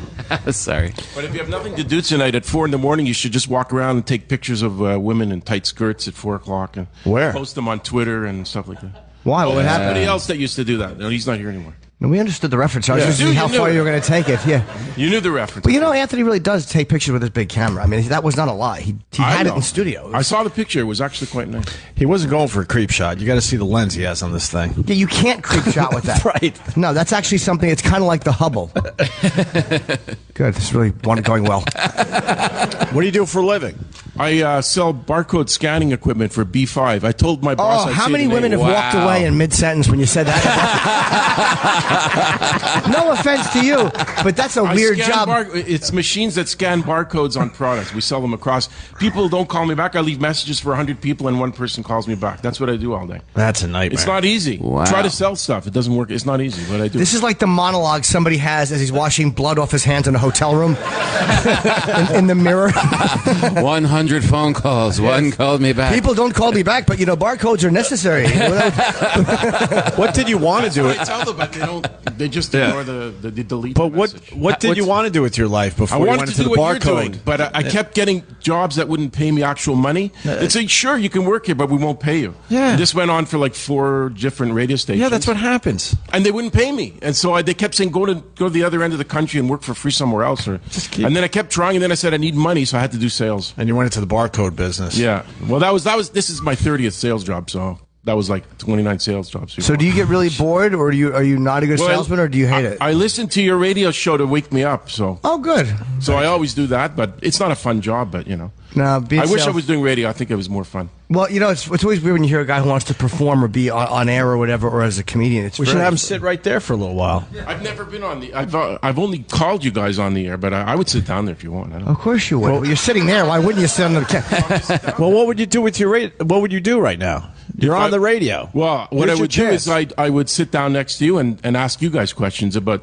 what you think of your new experience and how do you think the next contract is going to go with Sirius and. All right, those are legit. Yeah, and we don't know, right? That's it. I don't know either. But we're waiting with bated breath. Ooh, and what a natural radio guy he is. We're waiting with bated breath, but we have commercials to get to, so we'll get the answers. Right. Well, should I we? signed up for Anthony's show. Yeah, it's good, starting man. August 4th. August 4th, yeah. I want to, AnthonyCumia.com. I want to give listen to him and obviously listen to you guys. So. Yeah, they're not mutually exclusive things. People think like that standing with Anthony means like, you know what I mean? I have to choose. You guys, we don't have to choose. I'm fucking gonna listen to Anthony, and he won't give me a free subscription. That piece of shit. Read your Twitter. Stand with Anthony means fuck Jimmy and Opie. Yeah, people get very. They think that there's like a thing with Opie and I and there's nothing. But and it's not fake for the air love. It's just a frustrating situation. Mm-hmm. You know, we're in constant. I texted with him last night. We were just talking. We swap cock pictures. Who cares? You know what I mean? He'll show me his dick by the cat. He's having some weird. Anthony had this weird thing with the Beavis Kumia cat. I saw that this morning. This is how fucking crazy our lives get. His cat's name is Beavis, and there's a guy named Beavis Kumia on Twitter. Right. And it's a funny account, but apparently there was some kind of a thing between them over merchandising or something. It's like, how does this shit happen? I don't know. Where the guy who takes on the cat thing on Twitter is now fighting with the guy who bought the cat. I'm babbling. Well, have the shot of tequila, sir, and welcome. Thank you very much. All right. Where are we at with our guests? Okay, we have 5 people, more minutes? We do have people coming. Well, we could take a short break then and do this all nice. Who's up next? Oh, wait. Are we done with the tequila? Did everybody get This what guy's... they- who are you? Oh, that's Chris D'Elia. That's Chris. Hey, what's up, Chris? How are you, man? Should we just Yeah, have bring him on, sure. Chris, come on over. We're just babbling. Yeah, Unless help you us want a- out. Unless you want a croissant first. There's chocolate croissants in the back if you want one. Do you want to just come on, or do you? Yeah, come on. Sit. Yeah, let's do this. Chris D'Elia, ladies and gentlemen. What's up, Chris? Morning. How are you, man? We've never had you on the show before. What's up? We've never had you on. Yeah. Chris is a great comedian. Thanks. There's your mic. Okay. I didn't even know you were on today until they read the Am I on? That's the people, yeah. Do you drink? I don't. No, You don't drink. All right, because we You got do that? tequila from. I drink a Gabriel. little bit, but I just know that everybody you got- that comes up here drinks a lot. yeah. So to come and do radio at 7 o'clock in the morning. Oh yeah, we got tequila right there, right? Yeah, from Gabriel Iglesias. Gabriel Iglesias. Oh, okay. Every comedian kind of brings a gift. Yeah, where's your gift for the show? I left it in my hotel room. It's my hotel robe. Are you staying here, or do you demand they put you somewhere else? No, I'm here. Oh, yeah. Yeah. I want to be in the thick of it. I want to be with people. Is there? I don't mind it either, but there was no room service last year. There was a strike or something when I came. Oh, so Wait, Yeah. that was last year? Oh, was that a couple years ago? It was 2 years ago. Yeah, because I was here. Oh, okay, but everything's good now. Yeah, I think you can get room service if you want. Yeah, I'm a fucking. I've turned into such a twat on the road with hotels. Like, I really, when I travel, man, like, I don't know how you are on the road, but I'm the fucking horrendous baby. Everything has to be just so. I try to be okay, but yeah. So because you, Go with the flow. yeah. Well, you deserve to be able to eat at 3 a.m. if you want, right? Thank you. It's the same discussion I've had with my road manager. I'm like, we deserve to have a nice late night snack, don't we? So I'm getting an escort and he's fast asleep. I meant escort. When I said it's something to eat. I meant escort. And you were on. It's funny. Your name came up. I'm doing this show on Vice, and I interviewed Whitney recently, and she said very nice things about Oh, okay, cool. No, it was really nice. But she said she realized that Whitney was probably not going to come back because I'm like, well, how did you know? And she's like, well, they didn't really tell me, but they just all of a sudden gave Chris Lee another pilot. Yeah. I'm Yeah. like, oh. So what happened with that? It was kind of awkward a little bit because they were like, "Oh yeah, we don't know if Whitney's coming back, but we have another show we're doing that we want you to do," and I was like, "Oh, okay, well that means that Whitney's not coming back," and they were like, "Well, we're not saying anything." Oh, jeez. I was like, "You're speaking without speaking, though." Yeah, so I called Whitney and I was like, "Listen, is it okay if I do this other show?" And she was like, "Oh yeah, I don't want to stop anything. Please go."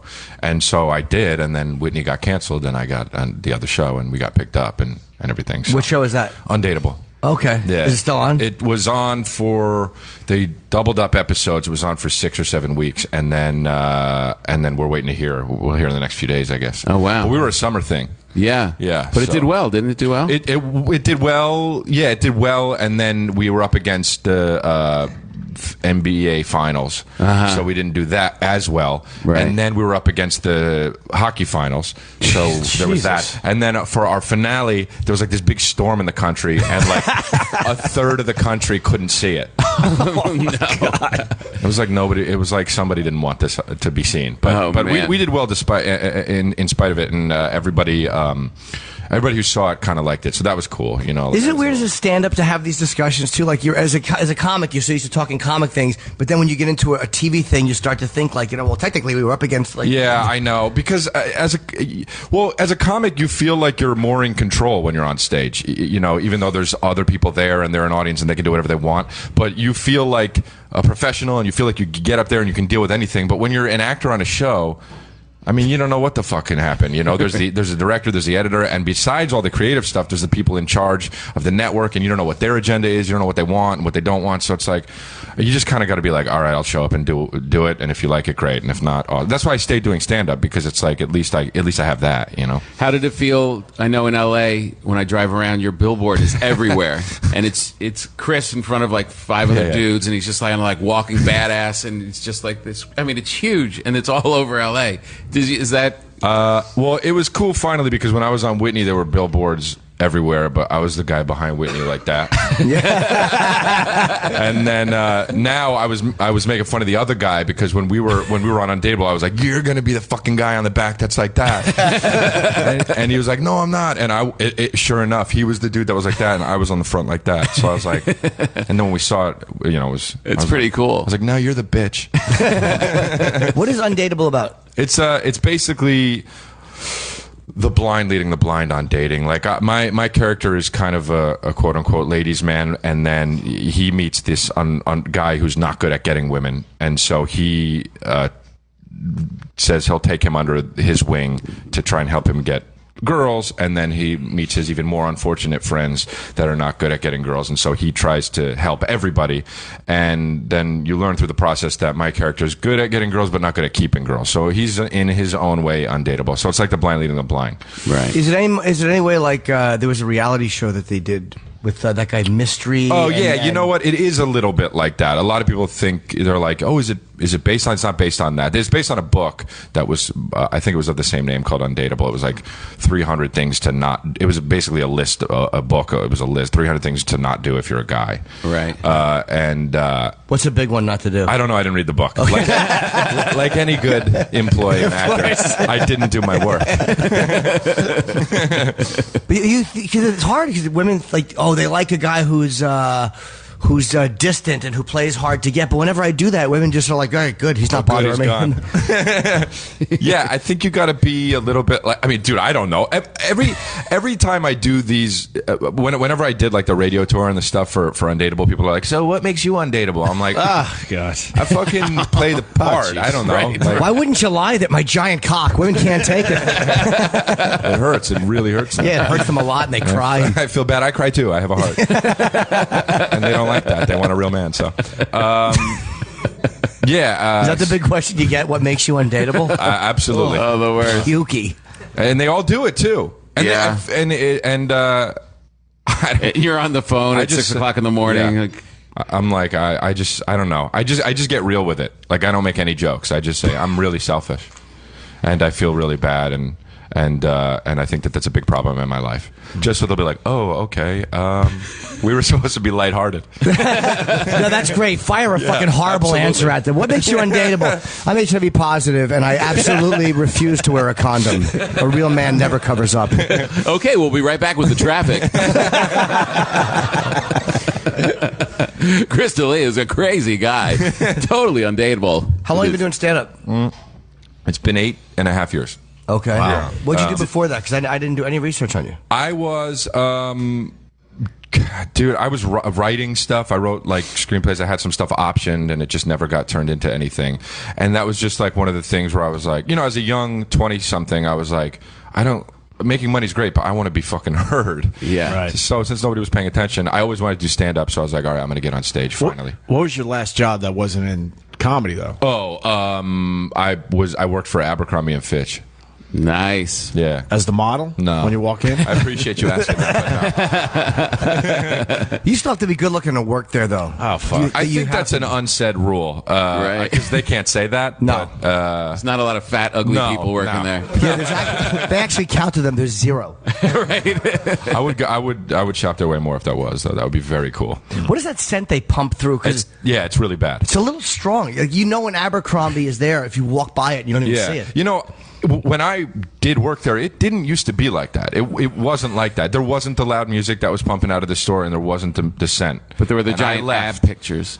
And I left. Yeah, there were. And I left, and they were like, we need some fucking sound and some smells. Now that D'Elia left. We got to smell this place up. How much ass did you get working there? I think I really think I got none, for real. I got none. Yeah, I don't know. I think I was just I was very insecure. I still kind of am, but I was just like I guess that's what made me undateable back then. To be honest. I didn't really know how to deal with insecure about what? I don't know. Just like when I was 21. Well, actually, I had a girl that I thought I was going to marry. When I was young, and then we broke up. She was Mormon, and she was like, I want to be Mormon, and you're not Mormon. Wow. And I was like, oh, fuck. And that really fucked me up. Because I was like, well, what about love? Love's supposed to be more important. And it just messed me up. And then I was like, for 2 years, I was like, I don't know.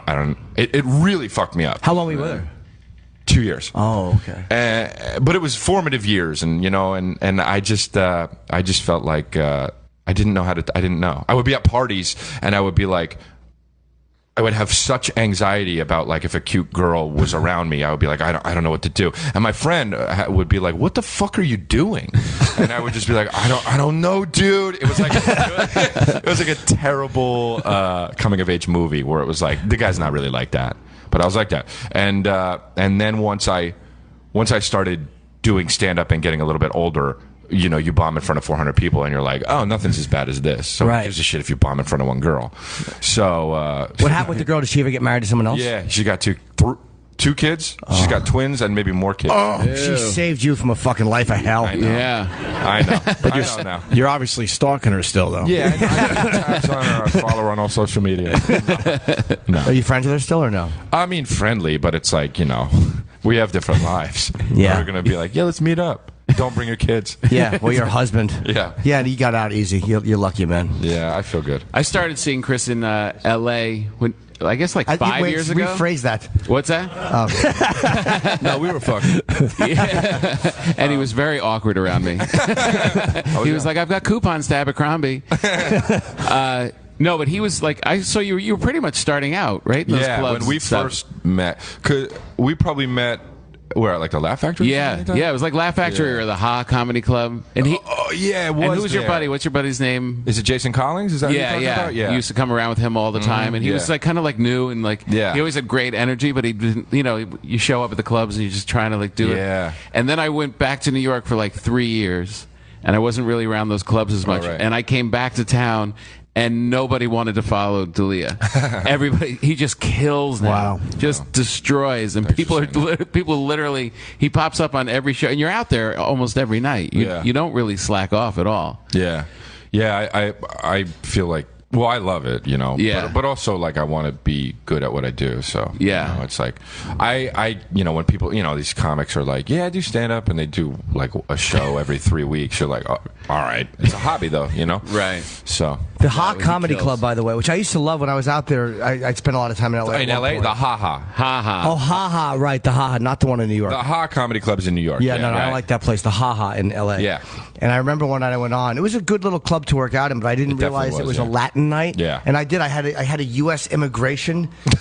I swear to God, I didn't do it to be ironic. I didn't do it for any reason. It was like a guy had come. Like I would always wear those cop shirts, like a Pentagon police shirt. A guy was a fan. He brought me one, and I had a U.S. immigration shirt. I'll never forget that. And I went on stage. It was such a weird vibe. Yeah. I didn't realize it until I came off. I'm like, oh, you fucking idiot. Like they probably just thought I was being an asshole. Right.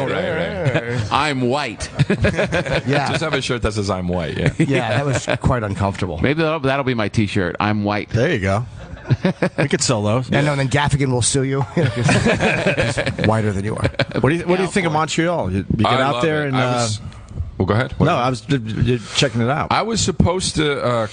I've been. Well, when I first did New Faces like 5 years ago, and I've been every year except for last year. I was supposed to come and I couldn't, and I was bummed out. So I was like so excited that I haven't been here in 2 years. I love Montreal, but I just love being. Honestly, I just like being with all the comedians and being around it and everything. I think we all like it, and a lot of times you're supposed to say I don't like it. Like comedians think we're supposed to be like, oh, it sucks, I hate the festival. But it is actually like I didn't get invited for many years, so my feelings were hurt. But it's like I actually do like it up here, and it's fun to hang out with everybody. Did you do a show last night? I didn't. No, I got in at like 6, and I was just so beat. And they were like, when you get here, they're like, yeah, go on this show, go on that show. And I was just like, I don't know what that's like. I was just like, no, I'm going to say no, and I did. It was very hard, but I almost went up at midnight. But then I was like, I'm too tired. Yeah. What are you doing tonight? I don't know. I don't know. I know I'm doing something. I don't know. But I have my shows on Friday and Saturday. I'm doing my show. Where are you? It's right across from the Hyatt. What's that? I don't know. I don't know anything. I really don't know. I can pretend, but I like the fact you have less information than we do. You didn't do research, neither did I. You don't have. It's sold out, so I don't have to be like. Doesn't matter. So, Right? Oh, that's cool. That's got to be a nice feeling. It's always good to see your friends sold out in advance. You know what I mean? No, please, because I prefer my method. I hate when it's sold out because then fans can't get tickets. I like it to be walk right up, guys. Come on in, plenty available. Are you going to go see Jimmy do the keynote address? Don't put him on the spot. At 1 o'clock today. I'll be there. Yeah, it's going to be big. Yeah. It's not going to be big. It's not a big thing. Fucking it's big now. huge. It's going to be big. Nobody gives a shit about the keynote. Like it's fun to do and to talk, but it's not. People, when you say keynote, sounds more important than it is. No, but I think people like going, the industry and stuff. They're always talking about that. Yeah. When I was here, I forget who did it. Well, maybe that says a lot. Say no more. I remember keynote though. It was probably Patton if it was 2 years ago. Was it? Was it Andy? He doesn't. Andy does his. Oh no, he does that roast Kindler thing. does What's he do? he does State of the Industry, which I've never. I hear that's it's right. great, and I've never seen it. It is great. Where he just shits on the entire. Yeah. And he does it he's been doing that for many He years. does it every year. Every year Wow. he does it, and I can't believe I've never gone to it. I hear it's It is fucking great. hilarious. Yeah, he's hilarious. Gotta check that out. While we're I heard up he here. really brutalizes everybody. But the keynote, it's just there's so much pressure on that speech. Jimmy. Yeah, I actually don't know how people do it. I don't either. Yeah, well, I'll tell you how we do it with a lot of pages in front of us. I'm not going to look up at the stupid crowd. I was rehearsing it because you do rehearse like it's a speech. It's like one of those things where you just go over a little bit, and I realized I don't sound natural or comfortable. I sound like a fucking 5-year-old giving testimony in a trial. And then he would put his hands down my pants. That's your hook. Yeah, it is my hook. Come on. That's your shirt, by the way. We're going to have a shirt for you, Tom. I can't wait. Well, we got to take a break. Thank you, Chris. Thank you. Anything you want to promote? Nothing? I got a tour coming up. We can go to my website. It's my tour that I think starts in. I actually don't know when it starts.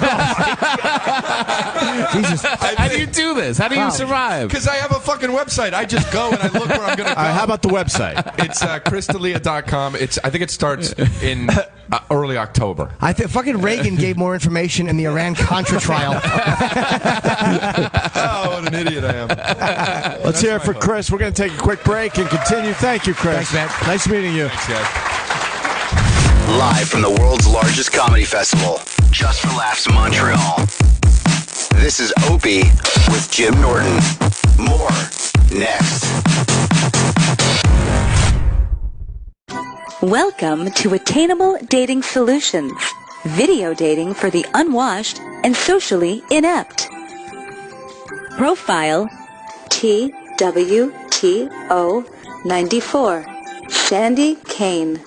Hi, this is Sandy Kane, the naked cowgirl in the house, folks. Yeah, so I'm still looking for Mr. Right, because Mr. Wrong always did me wrong. So, I'm looking for a man, who has a good job, and who's something glamorous and something, has a big dick, of course, and big balls, and really, I'm part lesbian because I like a man to eat out. When I was a fucking hooker, baby, I admit it, man, things were that bad as a stripper. People think strippers make money. It was really bad. So, I mean, I used to snort cocaine and be a hooker. I could only be a hooker if I snorted cocaine. I had once 5 Latin guys in Upper Manhattan. I worked at this place, Te Quiero fucking mucho, man. And they had great cocaine. And we fucked 5 fucking guys, and it was fun. You know, I did get trichomonas one time. That's what happened. I got trichomonas from, like, so many guys coming me. I mean, it wasn't a good hooker. I really just would open my legs and like, just, you know, get the money because I was so poor. And the cum in my pussy. Now, why should a person date me now? Well, I think I'm a pretty good lover. I think with all the experience I've had, and I think that we'd have a good time. So I wouldn't even tell a guy I have a genital wart. If he saw it, he'd like look at it and say, why don't you have that thing taken off? And I'm going, why bother? And Nick Cannon was hot. You know, it's just like white men, black men, give me the green. No, but can I really do it without getting money? Yes, I probably could. But, you know, it's hard to have sex with someone, to take off your underwear, to show them your pussy and your titties and stuff. It's so intimate that maybe with cocaine, though, I could still do it. Call the Opie and Anthony show, and we will hook up. 866-WOW-1-WOW. That's 866-969-1969. My favorite number. Oh boy, and I will suck that dick like you will never ever have another blowjob again. Call the Opie and Anthony show today. Sandy Kane does. The date is October 11th, 1983. It's 7:18 p.m. Detective Club Soda with self-professed organized crime soldier Lyle Chipperson. Okay, Lyle, you're requesting placement in witness protection. What kind of information do you have for us? Yo, I'm in the mafia. Don't even fuck around with me. Don't get defensive. Just explain your business here. I was in the mafia for years. My mob name was Little Chippy D. Okay, Lyle. You have no record. You've been seen with none of our organized crime contacts. What was your role? The hitman. A hitman? Mafia hitman. Right, the mafia. Well, who do you work most closely with? I ain't no rat. Then I don't know why you're here. Are you afraid of repercussions? Yeah, good luck killing me. I carry like fucking bazookas. Lyle, there's no way you could have carried around a weapon like that.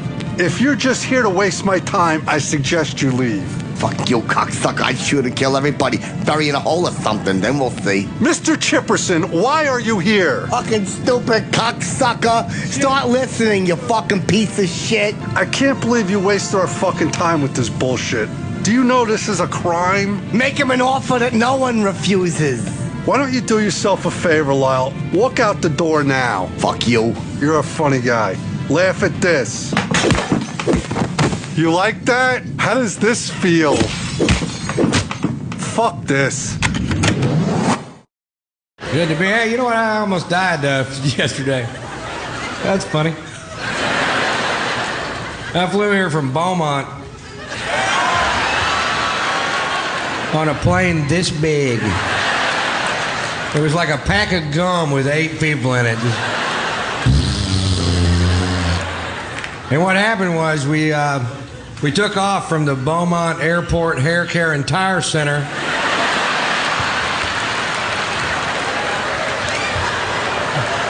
Traveling at half the speed of smell.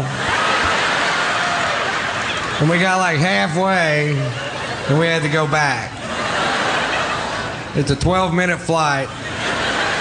We can't pull it off with this equipment.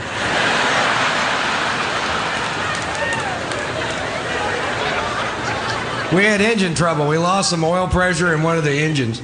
And they told us about it over the speaker system of the plane. Which was stupid because they could have just went, hey, we lost some oil pressure.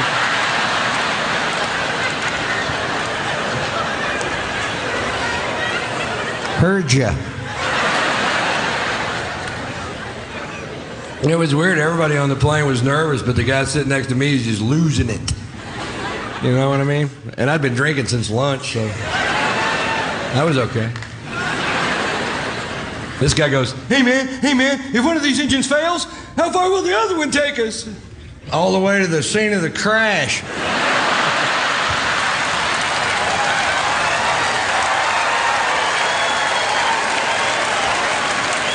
Which is pretty handy because that's where we're headed. I bet we beat the paramedics there by a half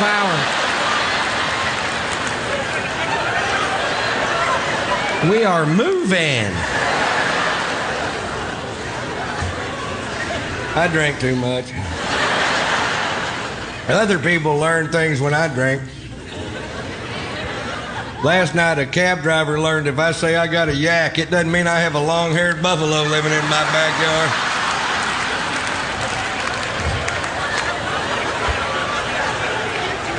Get this vehicle over the side of the road. Ah, nymphas. I learned things too. I learned this in Florida. They have bikinis now made out of seashells. I didn't know that. And I also didn't know this. If you're ever walking down the beach and you see a girl dressed in a bikini made out of seashells, and you pick her up and hold her to your ear, you can hear her scream.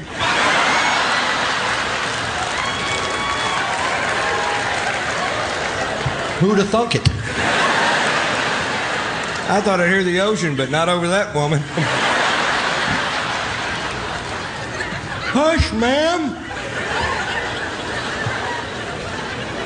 She was a wiggler.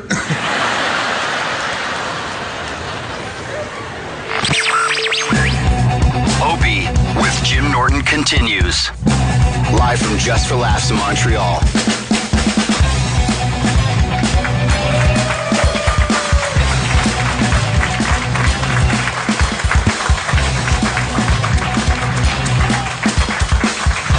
Opie has returned. I panicked for a second. I'm like, oh Christ, did he send out a tweet and they sent him home? I just panicked because I got lost back there. Dude, it's fucking in the kitchen area to go to the bathroom? Yeah, it's like a maze. Yeah, it's fucking. I walked by Sirhan. Right. I think I just ran into Don Rickles on the way back here. How did Sirhan in a kitchen get nothing from this? They're too busy. They're too busy tweeting. That's why. That's a great line. That's a good line. It was. I got lost back. The Holy bathroom. shit! I'd rather go out here and mix with the people. Opie kind of likes to go to the No, I'll bathroom. by go himself. that way. Is there a bathroom that way? Right outside. Jeez, what the fuck am I doing? I don't know. I like to be mysterious. How's our tequila? Is it holding up? Yeah, but I think we're due. I think Yeah. we got to do a little more damage. Fluffy would be very upset. Yeah, Fluffy is. Does anybody else want any? Oh, look, Wow, more that's people. unbelievable. Don't forget, he has a movie. His comedy movie comes out tonight. What's it called? Fluffin'? It's called Fluffernutter. What's it? Fluffy. Fluffy or something. Fluffy Sam, the pick your movie. mic up. Fluffy the movie, right? Fluffy the movie. Our new Okay. friend. Gabriel, What's up, yeah. Sam? 90 minutes. Just saying hi, Sam. Hi, how are you? You want a shot of tequila? No, I'm good. You sure? I'm on the job. Oh, would I love to see Sam drunk? Watch all those confessions come out. My fucking mother's overbearing. I saw him drink once. We've known each other, what, 10 years about? Yeah. He drank at my wedding out of a shoe. Out of a shoe? Yeah, Really? What happened? It's a huge tradition. We take the worst, smelliest shoe at a wedding and just start pouring beer in it, and everyone takes turns drinking out of it. Who started that? My grandma, for real. Old Grandma Stinkfoot. Grandma, we started with her shoe back in the that's day. great. That'd be great. She's Dudley no longer Moore. with us, but it was Grandma's shoe that we passed around and drank beer and tequila and all sorts of stuff. And I saw Sam. He was like, he followed family tradition that day. I didn't want to disrespect the tradition. That was nice. That's nice. Good man. Is he a happy drunk or is he? He had angry? one sip. There's a sip out of a shoe. He had a sip. Oh. Yeah, I'm trying to start a tradition like that in my family where everybody takes a drink, but it's out of my balls. Right back to where Jim Norton should be. Line up for that keynote. Gonna learn a lot today. Started by Grandma. I heard, is Kurt Metzger here? Or okay. Nikki Glaser is here. Let's bring Nikki. Who's going to get the tequila though? Oh right, yeah, we got to do. Someone's got to do a shot of tequila. Who would raise their Who's hand? next? Kenny. Our black fan. Hello, sir. Thank God you're here. Wow, we got one, huh? Wow. Nice. All right. Good. What's your name? It's Kurt. I am Wooly. No, I know Kurt. It's like, hi, Kurt. Have a Wooly. seat.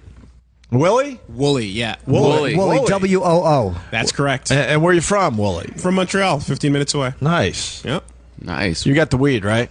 Not quite. False advertising. That's right. Okay. Wooly has kind of like... He looks like he's got the dreadlocks. weed. Yeah, a little past the shoulder length. How long did it take you to grow your hair like that? It's been 14 years now. Wow. Now, is there, He's this just is- like meeting police. The rumor is, how do you get your hair like? Because the rumor is that Rastas or whatever don't wash, and that's how their hair becomes dreadlocked. That's a lie, right? That's garbage. You wash your hair. How do you get it like that? You just twist it, and then it naturally happens. It's like you have a big fro, and then you just start like pinching it. And it doesn't smell. No, it's clean. That's another rumor. It stinks to hide. Yeah, you hear all to these hide weird. out. Boy, they just fucked with white people and told us. Opie, you're thinking of white kids with dreadlocks. Yeah, but Sam's looking at him like, really? I could shower? What do you do for a living, Wooly? I'm like a YouTube personality type. Are you really? Yeah. What's your channel? It's called Two Best Friends Play. We play video games and we talk shit over videos. Oh wow, that was also the name of the YouTube channel the Columbine kids had.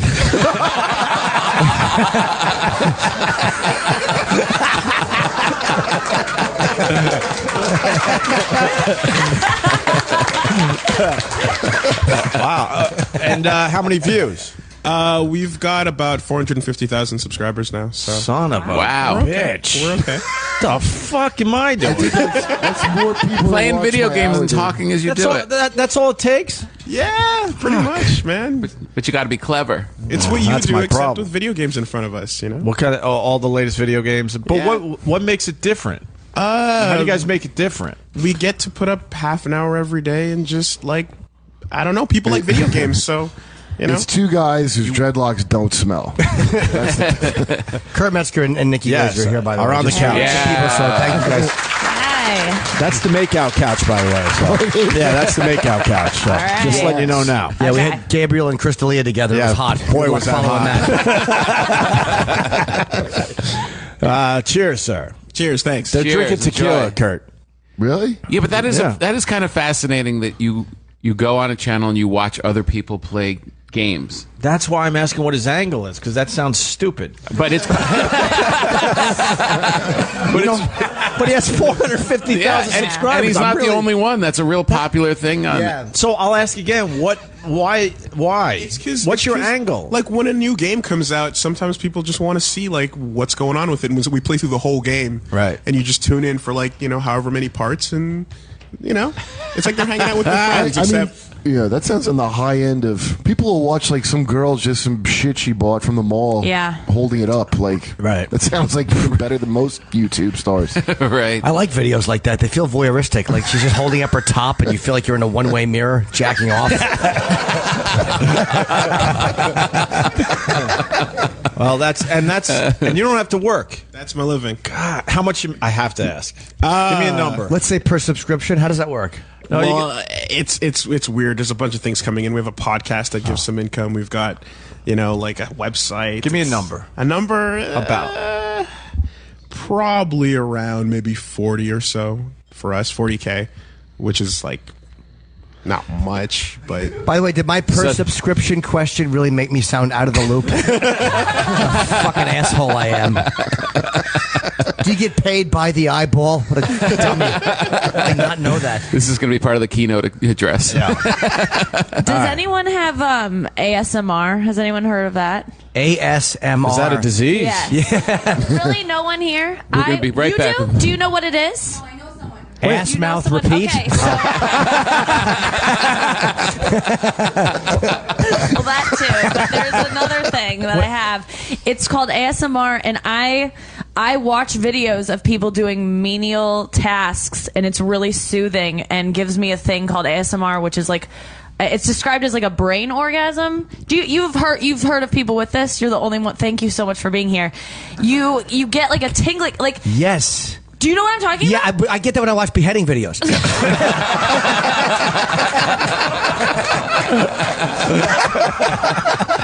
Jimmy. It's so weird. It is I still don't understand this. What happens? So it's a thing that I've had since I was a kid. Like if I was getting my hair cut or someone was helping me with my homework and was like being very gentle and like talking to me like this and just like touching my hair or something, I would get this sensation in my like down my spine, this tingly feeling that felt like it's not sexual, but it feels really calming. And there's a way to trigger it. There's like 10% of people get it, I think. There's a way that you can trigger it by watching these videos of girls just being like, now I'm looking through this book, and it's just like a girl for like an hour flipping through a book. And I'll watch these videos. It's like porn. I watch them every single day, and it puts me to sleep like that. Wow. And are they making the videos specifically for that? Yes. You type in ASMR, there's thousands and thousands of these videos. There's girls like just brushing their hair. There's it's like they're called whisper videos, and it's just people who talk like this. Oh, that's so great. Wow. So creepy. Like if you watch it and you don't get it, you're just like, what the? It's hours of these videos. It's how boring people become famous because they're like, I can just brush my hair and somebody will watch this. Check it out. She knows about it. Wow. Yeah. Right? But like there's a thing where people get like tingles in their head. And you do. Hold on. It's the microphone for this. She was here last year. I'm good with faces. Yeah. Oh wow. Well, let's be honest though. Picking out a woman in our audience. a beautiful girl. Yeah, we have maybe 5 beautiful girls that listen to the show. Yeah. And you do yoga or something, I remember, right? Yeah, that's right. See, Wow. I should be Kruskin. Nice. That's really impressive. Thank you. And you know about this. Yeah, my boyfriend has. All right, Sam. Next. Don't bother coming next year. No, your boyfriend what? We went to the vet, and he was there to pay attention to the vet, and I was there to just look at the dog. But he couldn't concentrate any longer because the vet started moving her limbs to make sure she had good reach and Yeah, or that would do whatever. it. Yeah, and then I don't understand. That would do it. Yes. Really? You can't understand it unless you get it. But there's got to be someone here who doesn't know I've introduced a lot of people to it because they're like, I know I've had that feeling before. Like when I was a kid, I used to think I was gay because I used to get that feeling when women would help me with my homework or like read a book. Like I would be reading a book with my friend. I would just get this feeling like, don't stop, just keep doing it because it would just. You're describing my life growing up. Very different reasons, but same questions. It's the same thing. And what is it? ASMR. It's And what is it? Autonomous meridian sensory response. What does it? Shut the noise off? Is that what it does? No, it just makes you feel this feeling all through your body that's like tingly, and you just feel so calm and meditative, and I go to sleep. It's how I get to sleep now. It's like cured my insomnia. It's crazy. I watch these videos multiple times a day. It's like an addiction. It's like weed. Sometimes I have to stop watching them because the response won't happen anymore, and so I'll have to like stave off for a little bit. How long do you have to stay off? Because melatonin, I'll take a melatonin once in a while, and it'll help me sleep. Oh, you treat yourself to There really was a lame thing. Like once in a while, New Year's Eve. Me and the girls get together. Who takes the melatonin? Yeah, that stuff wears off too. I used to pop those every night.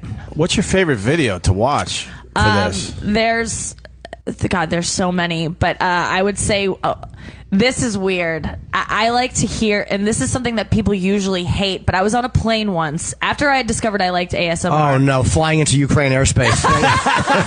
Very relaxing. Oh my God.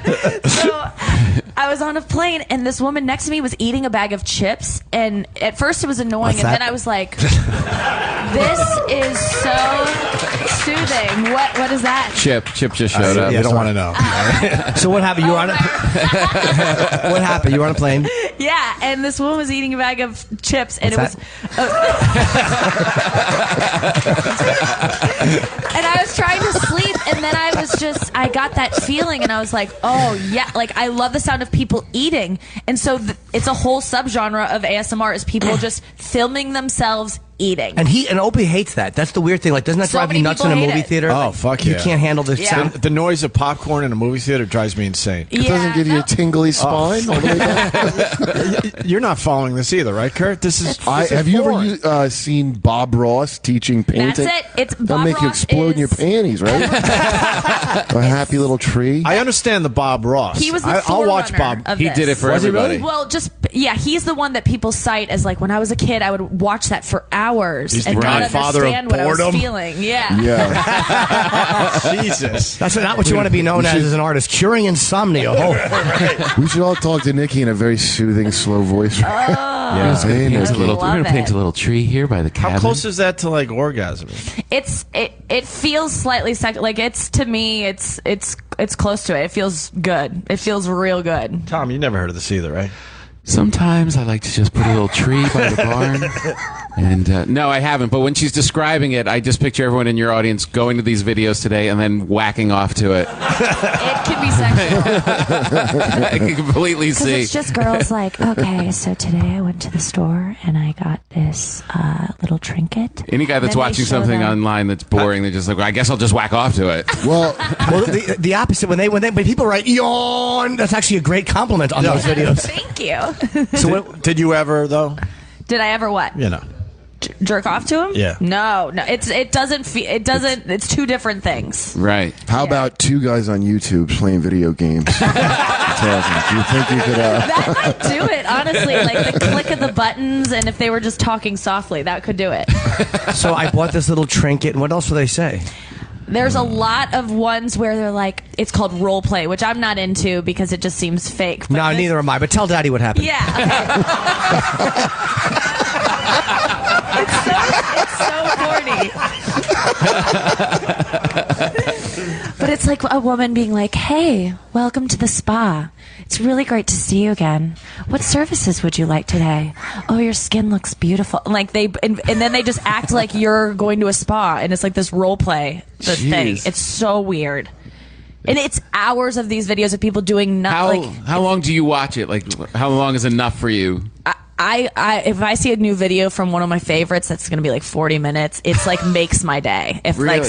there's And are the numbers high on these views? oh yeah, like hundreds of thousands. Are really? I think a couple are millions. I mean, my God. yeah. I'm going to do one of those, and I'm going to blow it. Like, I'm going to do really calm, soothing things, like I'm just making a bagel, and I'm buttering the bagel.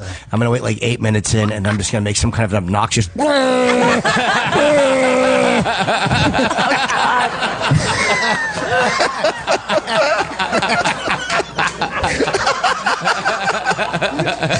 Didn't Chip used to make a lot of those videos? Fuck yeah! That is the weirdest thing I've ever heard. Yeah. I've never heard of that. Well, yeah, never. Between the video guide Trying to- game, just playing video games, and these people talking about spas, they all have so many more hits than my stand-up that I've worked on for so long. I know. Dude, he has better ratings than my hour got, like, by like 100,000 people. Yes, and the videos she's watching, they're kind of based on your stand-up. I'm kidding. Tom's a brilliant comedian. I'm joking. Get my T-shirt, cut her clit off, coming out. Well, you want some tequila? I don't drink. Nikki doesn't And drink. you don't Nikki drink doesn't either. drink. No, not that much. Oh, We're not now. I don't want sometimes- tequila now. Ugh, I would have been all over that. Yeah? You Really? wake up You and used just to have some drink? tequila? Yeah. When'd you stop? 2.5 years ago. Oh, cool. Oh, really? Yeah. Is there a story behind that? No, it was just I had like a shallow bottom. I was just getting too hungover. I thought it was that you banged DeRosa. Oh, that was God, the no. rock bottom. I knew that. I thought you said that was the when Oh, you wow. got so. I remember you got sober right after that. That was my bottom. I have a shallow bottom. Yeah, I know you do. DeRosa, oh. No real story there? Just decided it was time? Yeah, just to like, Yeah. well, in my family, I just see it everywhere, and it was only getting worse, and I was just doing things I regretted, and And DeRosa was one of them? well, I was getting involved with guys who I would sleep with way too soon because I was drunk, and then I would be like, well, I slept with them, so I must like them, so I would try a relationship, and then I just wasn't really into it because it was based on just one night. Right. So I didn't want to do it So anymore. you're sleeping with people way too soon. Oh, I'm glad you cut that out. Yeah, right. I didn't have sex for like a year and a half. It was like impossible. I didn't know if I was ever going to again because it was the only way I could. And then Really? some guy came in and said, "This is how I brush my teeth, up and down." And then I was up and sleeping. Yes. And this is me putting the condom on. And this is me slipping it off as soon as you turn around. But can you just picture? That happened to me once. Did it really? Really? Yes. One of the Really? first Well, you tell times- your story first, then I'll tell mine. Okay. Just imagine DeRosa clambering on top of her like a Oh, come on. like a missing link fish. Just Joe laying his seems eggs like on her stomach. when Joe fucks, he seems like the type of guy that would get on top and bury his face in the neck, and then lock his fingers under the back skin and dig his fingernails in and just hump angrily. That's actually how he masturbates. Well, singing Frank Zappa. So what were we saying, Nikki? I'm sorry. Yeah, the condom The thing. condom It happened thing, to you yeah. once. Pretended to put it on. I'm Finished. sorry about that. It's a blowjob. You And should then have known. I found it underneath the pillow after it was over, and I was Still wrapped. out of the wrapper, like really pretended so to put he it faked on. unwrapped it at least. Yes, What an at asshole. least. But like, what a brilliant, what a great scheme, and then what a way to blow it at the end. Like, what a sloppy way to end it. Like, you pull this off, and then you just fuck up and leave it under the pillow. It's Yeah, it was at my parents' house. At my he just left Oh, it. Like no. I wasn't ever gonna find it. well, mom was coming home. You know. Yeah. Get it? It was her dad. Sorry. Sorry. We got Greg Proops here. Yes, as let's well. bring Greg out. Yeah, it's gonna Nikki, are you promoting anything? Just stay where you Oh are. wait, yeah. I'm doing a show every night at night. Kurt and I are doing a show every night. Yeah. At Catacombs. Nice. At the Catacombs together? Yeah. No, I'm doing 9. He does 10:30. Yeah. Oh, Oh, nice. Hang out. We just wanted to make sure. Hey, you Greg Hi, Proops, Greg. Proops, everyone. Hey, Greg.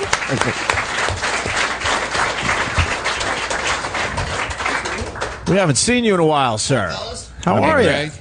I'm good. I sit off mic. I'm good. Wait, we got to get a mic You on. look well. Yeah. I'll take that one. There you go.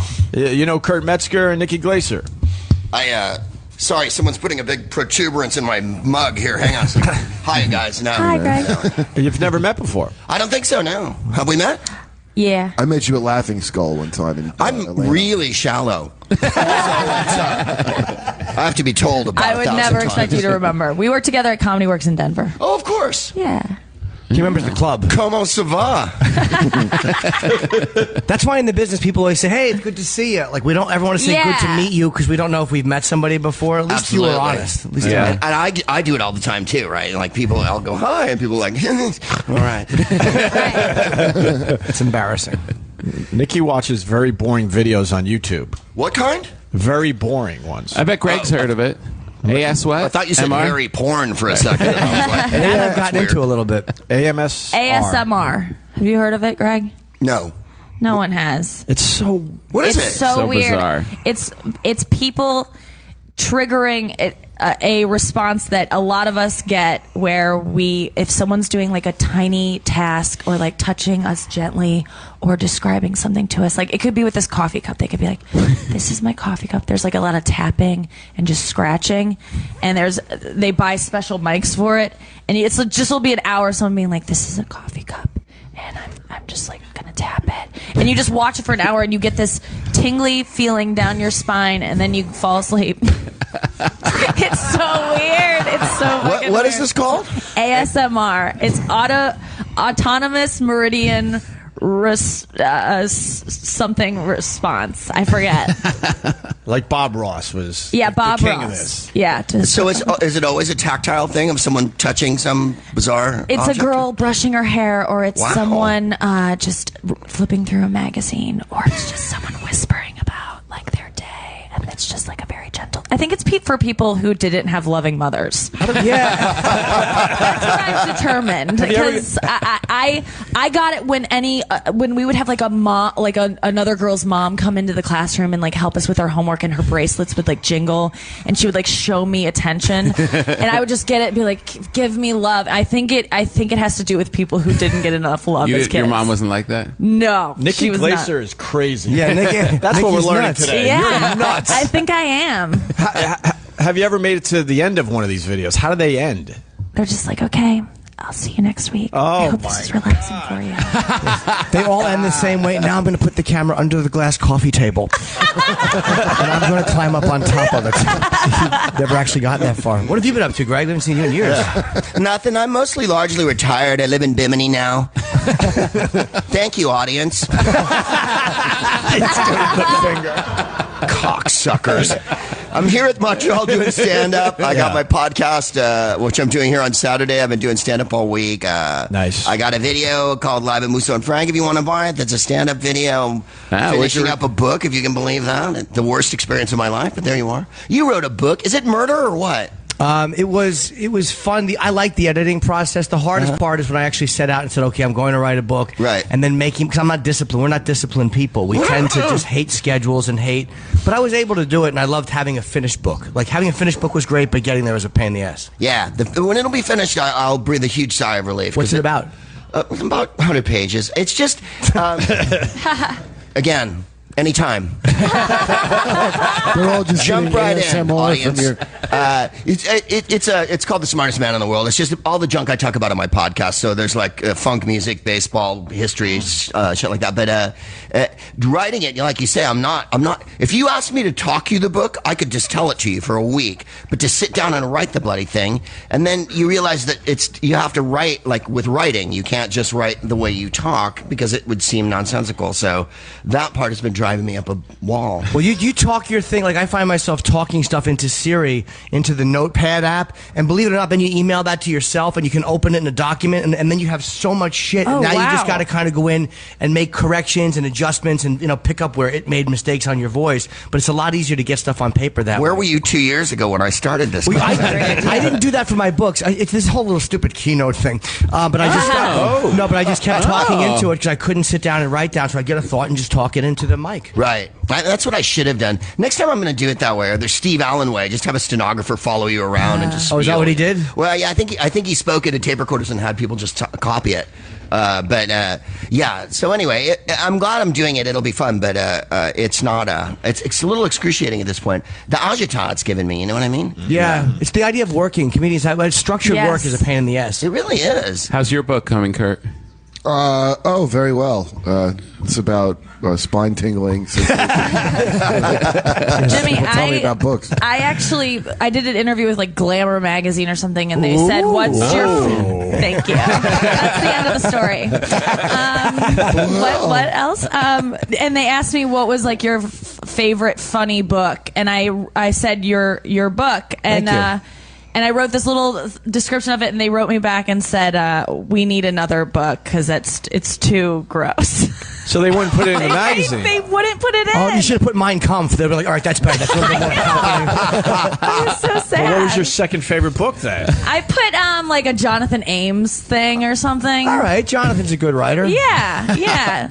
Similar like sexual stories, which is what I enjoyed about it. What did they say exactly about Jimmy's book? He's a perv. When they told you couldn't do it. They were like, the cover was an issue. It was the one where you're getting What was the cover? It was me on a table with a big fat girl, like reaching her, like looking under my. She would never laugh. It's like a fat positive image. Exactly, like the fat girl is laughing at me. It wasn't about mocking her.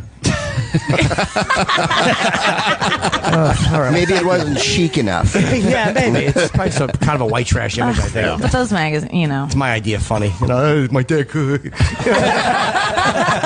It really is garbage. But thank you, Nikki. Yeah. So what's going to be on your cover? Have you picked a cover yet? That's what we're going through right now, and that's why I can't sleep at night. They have a cover of me like reading a book with my eyebrow raised, but I look like a 750-year-old Navajo seer. You know what I mean? So my wife is like, "Could we have a better picture of you from the recent memory of man? One that you don't look like you've just met James Fenimore Cooper and are now going to drink some maple syrup or whatever." So I think I'm gonna try to arrange to take another. You know how it is with the books too. Like they're like, "Oh no, there's a big deadline," and then the deadline moves, and then oh my god, there's a huge deadline, and then like, "Well, I'm not ready." Well, okay, then we'll just move it. And you're like, so there is no deadline actually. It's just this ongoing flowing nonsense or whatever. So I'm gonna have to take another picture. Are you gonna do a book on tape too? I don't know. No one's talked about that. Don't make the mistake I made where they want you to talk and they keep stopping you and they go, no, say that slower and more clearly because they're used to getting it read. But it's like we talk for a living, so we kind of know how to do our own stuff. So don't fall into the trap I fell into. I listened to them. I probably should have done it more on my own page. I'd like to have someone else read my book, like Jeremy Irons or something like that. I think it'd be funnier. It's very lofty. I mean, that's a nice. Right, I asked nobody wanted to read mine. I asked for Branda. They're like, well, he's dead. I'm like, I'd love to get somebody to read my book. Do you ever read those books by politicians? Like whenever somebody runs for president, they have to release a book for some reason. Yeah. Who the fuck reads that shit? Yeah. Even let's say you like Obama. Why the fuck would you read that book? Right. And why does everybody running for office have to have their own Mein Kampf? Right. They're always they all have to write their own. Hillary's book is like 800 pages. Oh jeez. What the fuck? Yeah, but it makes your table leg less wobbly. Look like that's useful. Right. But it's never that you never get real great information. Like you're never going to read something on oh my god, this is Bush's memoirs. Oh my god, look at this. He fucked 4 girls one time when he was. Yeah. It's never going to be that type of thing. No, it's horse. It's like, then I realized family is important. It's always some bullshit. Right. And always co-written by some other person. Yeah, they don't write it. They have another. Yeah. I like Bill O'Reilly's strategy of book writing. Just like puts every other famous person, the killing of Jesus, the killing of Abraham Lincoln. Yeah. It's just like by himself, no one's buying it. But put Jesus in the cover. Glamour magazine would pick it up. We got Jim Jefferies in the back too. Yeah. Hello, Jim. Stop by to say hi. Man, what's up, man? Nice. What's up, Jim? You know Greg Proops, Kurt Metzger, Nikki Glaser. We haven't met, but I think we shared a shuttle here once. Yeah, we did. Yeah. How are you, buddy? Shuttle. Good to see you. What's going on? I'm good. Yeah, I'm good. I'm tired, man. Just we're still in LA time. Plus, I got fucked up last night. You did? You do that thing where you try to blame like jet lag. You're like, I'm on a different time zone. Yeah. No, I was drunk. And that's, I thought you quit. Didn't you quit?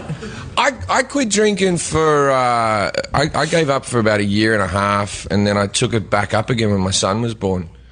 So. That's usually when people quit. Exactly. That's the opposite of how you should do it. Yeah, but I didn't take it up in a big way. I sort of dipped my toe back into it, and then I realised that I couldn't get hungover while he was there because he wakes up and just starts poking you in the face, and I started thinking, all right, well, this is a good barometer that I can't get fucked up all the time. Yeah, kids don't understand hangovers. That's why you probably should quit. Who were you drinking with last night? You know, when you come to this festival, you go, oh, I'm not going to drink, I'm just going to network, and I'm going to be really good, and I'm going to further my career, and all that type of stuff. And then you get someone who's like, I'm the head of HBO, and they're like vomiting in an alleyway. and you're like, if I don't drink with this person, I'm hurting my career, so I better get involved. We have tequila here. I'm not crazy. They've been doing shots all morning. The crowd. I don't want a shot. Thank you, Greg. How about you? You drink? I'll do a rail if you got one.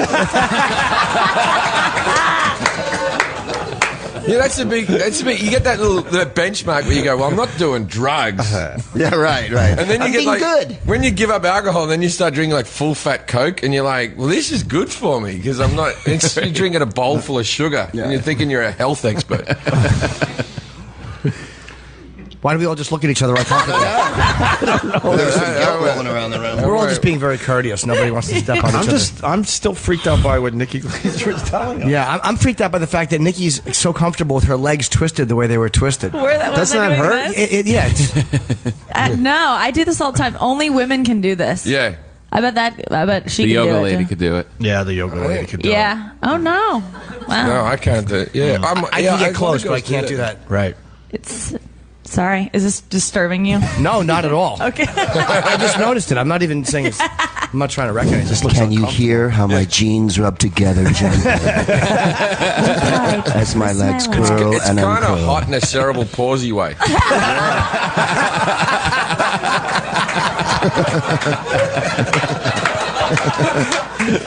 Thank you.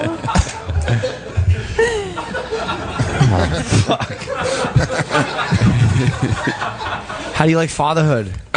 Great. Yeah, he's a good little fella. I like him. Yeah. I've actually. You should you're being sincere, but no one ever goes, you know what? I hate it. I'm going to stake him to a hill. No, I took to it a lot better than I thought I would. Yeah, I love being a dad. How old is he? He's 17. I've just admitted it. No, he's 20 months. I'm still at the stage where I talk about it in months. Yeah. Right. Yeah. Because, and like people say, why do you do that? Talk about months? Because a month makes a fucking That's difference. a huge difference. You know, all of a sudden, like 1 month he couldn't speak, and now he can speak, and then he couldn't walk, and now he walks. And, you know, these little bits and pieces. Yeah, that's good. Children, Greg, or no? You have no kids, right? No, thanks. No, I don't have any kids. But, you know, women are sneaky. There might be one out there somewhere. Do you want them or no? No, I never wanted kids. Why? Is it the inconvenience or? Why? Yeah. Because I have my own autonomous life with my wife and shit like that. That's cool. I'm sick of the tyranny and domination of breeders all over the goddamn world. I have to spread my faulty fucking genetic material against another generation of nearsighted fucking nasal voiced children that walk around their bitterness and pain on display in the gaping hole where fucking humanity should be, that they have to have the attention of strangers every 15 to 30 seconds in their approbation. That was the first reason.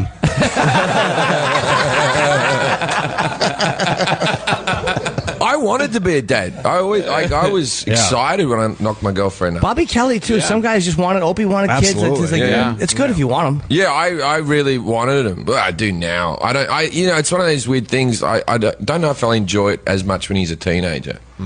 I don't know if I want a teenager. If he was like this age for the rest of his life, I'd take care of him till I died. So, you know, a few more years. I like the older stages. I like the later I have a 12-year-old, and it's so much more fascinating to me than that month stage when they're little and they just can't do anything. Yeah. Because now you sit in a diner with them, and you're like, so what do you think of boys? And she actually has an answer. You know what I mean? No, it's like interesting. They're like, actually, no, now there's this person. As long as you don't feel like you're totally responsible for them, it could be kind of fun. Well, 12, she hasn't... It's about to get bad. It's just starting. Yeah. Yeah. She's still cute and like looks at you like you're the only man in my life. Why do you think that's going to change? Yeah. Well, I got to get bad. My nephew's like 14, and he's obviously an idiot because he's not super good at clearing the history on the computer. Oh, really? Like that's got to be like the thing that you learn from being a child these days, how to clear your history. Yeah. You know? That's how you keep relationships going. And he's like looking at loads of porn, and I started going through. I'm like, but I know what he's into. Yeah, what is he into? What's he into? He likes lots Uncles. lots of cock. Uncles. He likes it if there's one girl and a lot of cocks is a big thing for him, which I'm also a bit for as well. You partial to that as well? I'm a bit like that. But I believe, I'm 37. I believe that I'm the exact worst age in our society for fucking. The worst. Because the generations before this, so the swing 60s and then the 70s was all about free love, and then the beginning of the 80s, and they had the pill, and people were like, we don't even have to wear condoms anymore. We can just fuck each other. And then I turned 16, and literally the day I turned 16, the news went, AIDS! Right? And they went, AIDS and Nirvana. So, like, everyone had AIDS, and the girls were wearing flannelette shirts up to the neck, and I'm like, just wandering around. And so if you wanted to fuck a chick, you tried to get one that was like 6 years older than you because they were a bit more experienced. Now my nephew's generation are all like, AIDS isn't that bad, and they're watching porn all day. And like, so all the girls are like, oh yeah, threesomes are like a normal thing. Don't worry, just don't leave it in me. And you fucking 18-year-old girl now, you're like, wow, they're teaching you shit. It didn't used to be like that. The 18-year-old girls used to be super nervous and stuff. Because, they got new moves? They were disorientated. They didn't know where they were. Why were they tied up? Right.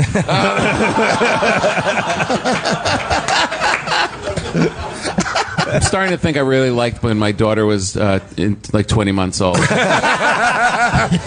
did a lot of guys. No,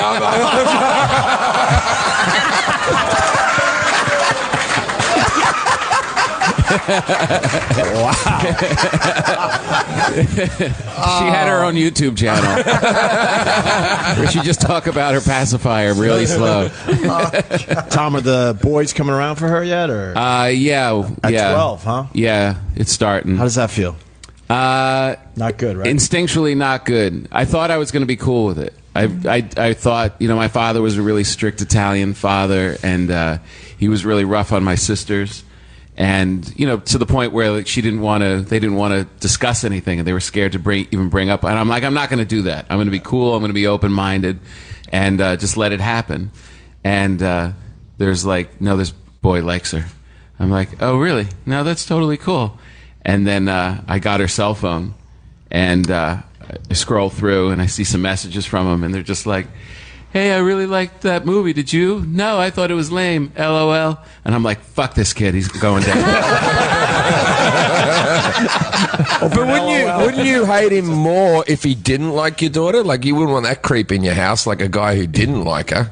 Right. So there's only two options, right? The boys who like her and the fucking weirdos that don't. Yeah. That's all you got. Yeah. No, and he's like, he seems like a nice kid, whatever. But I don't even want to go down that road of evaluating this person. It's just like, you know what I mean? Like, no, he's cool. It's okay, because I don't even want to let that in. Why don't you just bring him out of the house and scare the shit out of him? That must be one of the joys of being the father of a daughter. Like, yeah, it's it's hard being a comedian because it's just like, you're not serious. It's like, you better be serious. You better take care of her. I've seen your specials. I don't really respect you. Do you do? You're gonna have that day where she comes over, Dad. This is Jerome. Oh no. You were saying, Nikki. Yeah. Do you? When's the sex talk? Is that your job or your wife's? The sex talk is like at 8. Like, really? Yeah, it's like 7, 8 years old, and it's my wife's job. It's my wife's job. How does first goes a book because we have a little one also, and she's going through it right now. Where my wife lays out the book. She's like, this is about like mating and stuff like that. At 8, and they just leave it. Yeah, and so if you want to, is it a pop up? That'd be the best. Right there. Scratches. They ask cute questions. Why is there a garden sprinkler? No.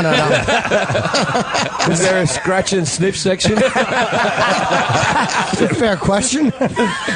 What's the name of the book? I don't know. I've never seen the book. I don't know the book. All I don't want to know about the book. All I know is I know exactly because they leave it and there's no pressure for them to read it. You know, she just leaves it, and I just know the day that they read it, I know because they just come into the kitchen and look at me like, "Oh, really? You're not just about fun and ice cream, huh?" The book is called It's Totally Normal. Like, that's what it is. It sounds like something a It's what- pedophile wrote. My friend. Just relax. Yeah, It's cool. they don't know what love is.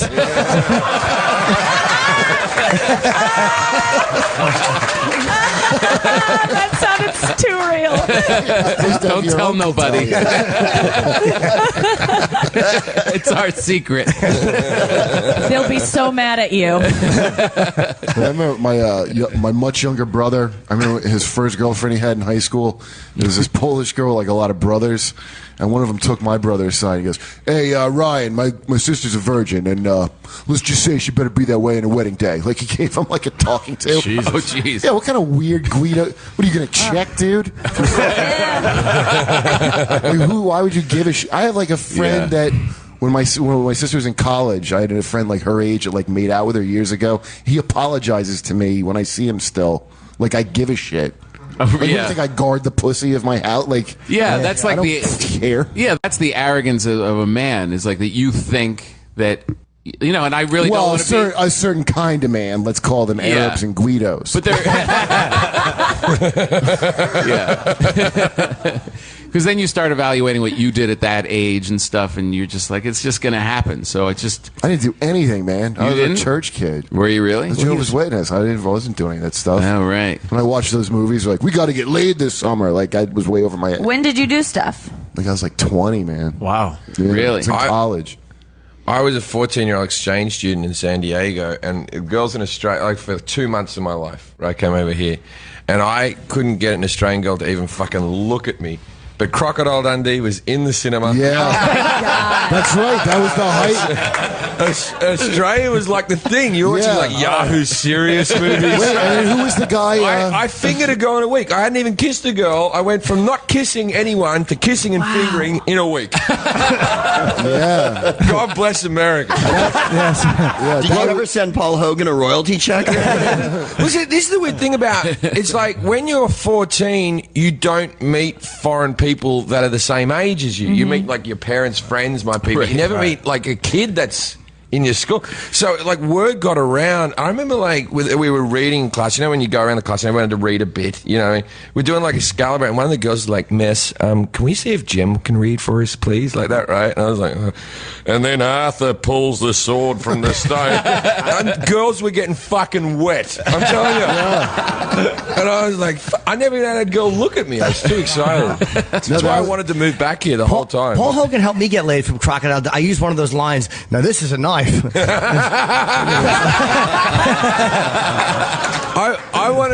wanted Paul Hogan to play my dad in Legit, and he's manager, and he takes care of him and Gary Oldman.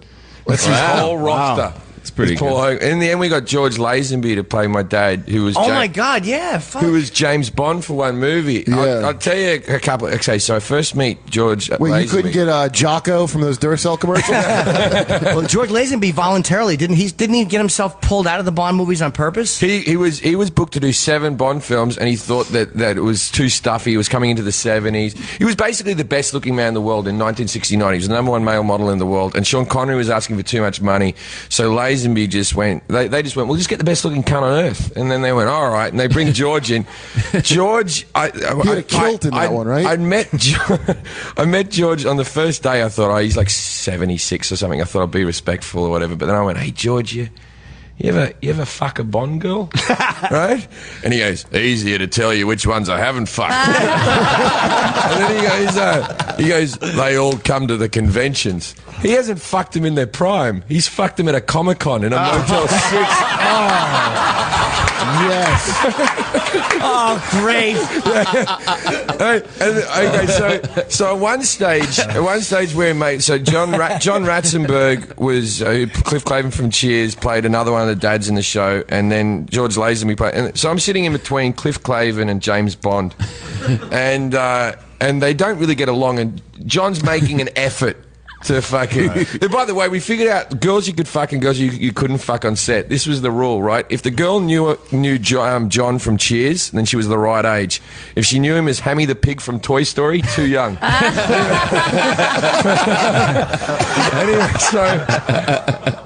Anyway, so we're sitting there, and fucking John makes an effort. He goes, "Hey, George.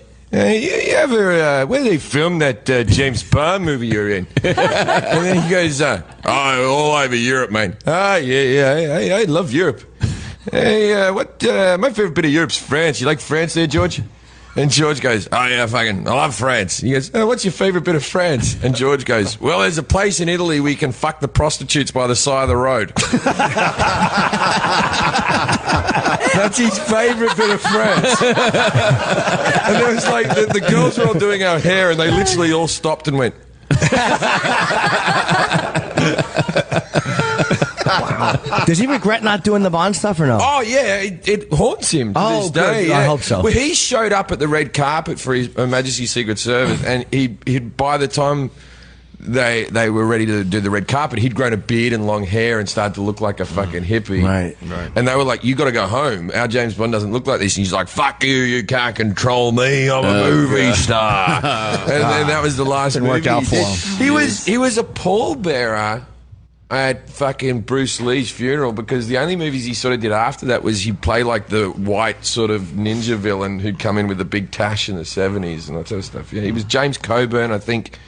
Steve McQueen and George Lazenby were the pallbearers, yeah. Wow. Why didn't Paul Hogan play your father? That's a good question. What the hell is Paul he doing? Hogan done anything? That's what he's just. What Why was his didn't- answer? what was Gary Oldman He just doing? got divorced from Linda Kozlowski, Yeah. and he'd hit the sauce a bit or something. These are the rumors that I'm spreading.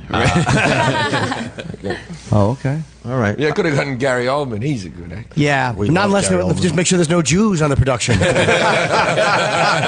What exactly did he say? What was the thing that he said? He was trying to defend and Mel rail Gibson. against political correctness and Mel Gibson. Not necessarily Right. what he said, but he was trying to defend this idea Yeah. of people attacking you for giving opinions. And a lot of actors aren't used to giving those statements. Yeah. They used to read, so they trip. And he just tripped, even though his, I think, sentiment was sincere. Yeah. He just tripped when he said it. And then winked a lot. Wait, you know. wait. Where did he do that? No, he was in a Playboy interview. GQ, I think. Yeah. What did he say Playboy? exactly Playboy. about the Jews? How they run Hollywood, but he wasn't saying it like Don't. no, but he wasn't saying fuck them. He was just trying to say, well, they do run Hollywood, so if they do, why is it? And Who they do you were, want to run Hollywood besides Jews? yeah, it's a good. Swamp people. The Jews do it. They're the best at it. Well, I agree with guy's Kurt doing a Metzger, good who job said as that. well, right? Kurt Metzger is absolutely right. No, but you know what? I don't call them the Jews. That's like the indicator. Yeah. Of something. No, that's- That is true. The. If you just say Jews, it's fine. That sounds like a popular band, the The Jews. Jews.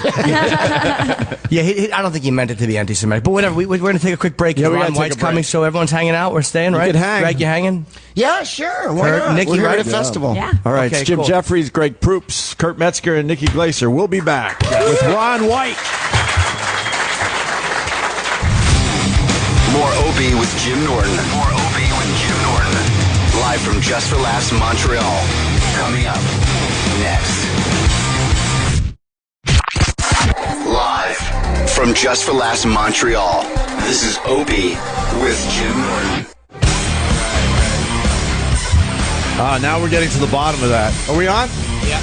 We're back. Nikki Glaser is still trying to explain that AMSR or something like that. ASMR. ASMR. And now we're learning that your mom was not that loving or something? Yeah, like I never noticed it until, older. I got older, but What made you notice it? Like you saw two people hugging and you said, what are they doing? yeah, it was kind of. I feel it a lot when I see girls walking down the street and they're like holding hands with their mom, it gives me anxiety. The thought of holding my mom's hand, I can't even imagine doing that. Did she used to beat the shit out of you? Or? No, it was cold. never. That was very smooth and therapeutic of you there. Let's get right into this. Can you feel me punching you gently? Hot irons on your hands. What was it? Feel the fist in the breadbasket. It was just my dad was very he was more that role for me, but my mom was never. When you were just saying about being my mom was hungover a lot as a kid, and I think she just was too busy. Right. And she was a very functioning hungover person. She'd chug a Diet Coke and then be ready to go, but like she wasn't like helping me with my homework and rubbing my back. Like that would have made me feel so. Thinking about that, it stresses me out. I can't imagine. All right. Where's the rest of our people? I don't know. I know Ron White is here. Let's get Ron White. Let's bring Ron White out. Ron White. Here comes Ron. And Greg Proops still with us. Thank you, Greg. Yeah. Greg is here. Thank you. Metzger went out for a cigarette. Yes. But he has one of those electronic cigarettes. Curtis, I know. It's not enough. Here's why I love Ron White. You're coming onto the show with a bleeding left leg. What happened to you? Wow. Do you know what happened to you? I took a little tumble earlier. It happened. Why is your leg bleeding? What's the poison this morning, Rob? Are your toenails painted? Yeah. Yeah? They're black. They are. Black toenail polish. You know, I do it for publicity. Now, I usually have shoes on, so it doesn't work, but but I do because people talk about that. You'll go home and tell people he has painted toes, but if I didn't have painted toes, you wouldn't say that, and you wouldn't bring my name up. But I wear them at the golf course sometimes where I live, and I'll wear these kind of shoes, and people will go, "Oh, he's painting his toenails now." And then I'll not paint them one time, and I'll wear them, and he does not paint his toenails, and now they're fighting about it. Is there anything an odd question? But is there anything like cross dressing with that? I'm not even fucking with you. Like about my leg? No, like the toenail polish. Is that anything kind of sexual or no? Well, my wife thinks it's sexy, and it's hard enough to make her come because there's a fat, sweaty guy laying on top of her. So anything I can do to help, I'm in. You want some tequila? We're offering all our guests tequila today. Oh, are you? Yep, sure. That's easy. Shot of tequila for Ron White, please. You look thinner, man. I was telling you backstage. You look really good.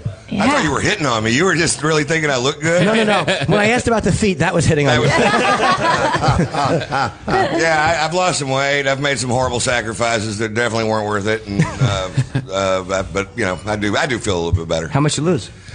I lost 4 pounds. I don't know. I used to weigh about 250. I weigh about 225, so that's 25. That's good. That's fine. Feel better. And there's the tequila. Cheers, guys. Cheers. Holy shit. That's yeah. Is this early for you to start drinking? What time is it? About 9:15. That's about right. That's about right. That's how you know someone drinks when you're on a morning radio show and you ask that. They go, "Well, technically, what time is it?" Yeah, I remember people always asking, "No, is he really drink on stage, or is that just an act?" And then you and I met, and you gave me a bottle of your scotch. I'm like, "No, I think it's the real deal." Yeah, there were a lot of rumors that I quit drinking, and so I was at this bar in somewhere in Montana called the Sit and Sip or something like that, and they have an aquarium behind the bar, and they have mermaids in it, and literally, so people go up there and stick dollar bills on the tank, and the mermaids get the dollars later. And so there's footage on YouTube of me diving in that tank with a full suit, cigar, just in case people thought I quit drinking. Here's a little proof for you right here. Let's get that on the YouTube. That's the sign you drink a lot, too, when there are rumors about you quit drinking. Like, you know, people are talking like I stopped. And it makes you angry. And you have your own scotch, for real? No, I have my own tequila. Tequila. Yeah, you know Alex Raimundo. He's my brother-in-law. He's a comedian. He and I own a company called Number Juan. Nice. That's the name of it, and it's the finest sipping tequila you'll ever taste. And I wish I would have brought it. I didn't know we were throwing down this morning. Whoa. Yeah. Where do you cigars? sell it? You had your own cigars, didn't you? I do have cigars. Yeah. But you know, Davidoff makes them for me, but they don't sell them. They just have my name on them, and they give them to me. Right. And make them. That's a good deal. Get your own tequila? Fuck. Yeah. Most comics just have T-shirts. Yeah, exactly. I know. I sell my CDs at the end of the show. You got to step up our game. Do you sell it at gigs or no?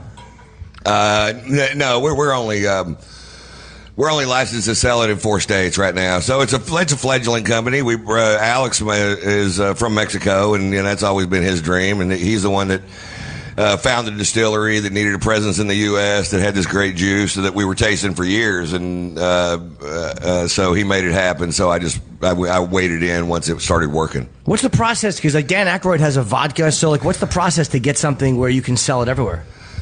I didn't do any of the actual work, so I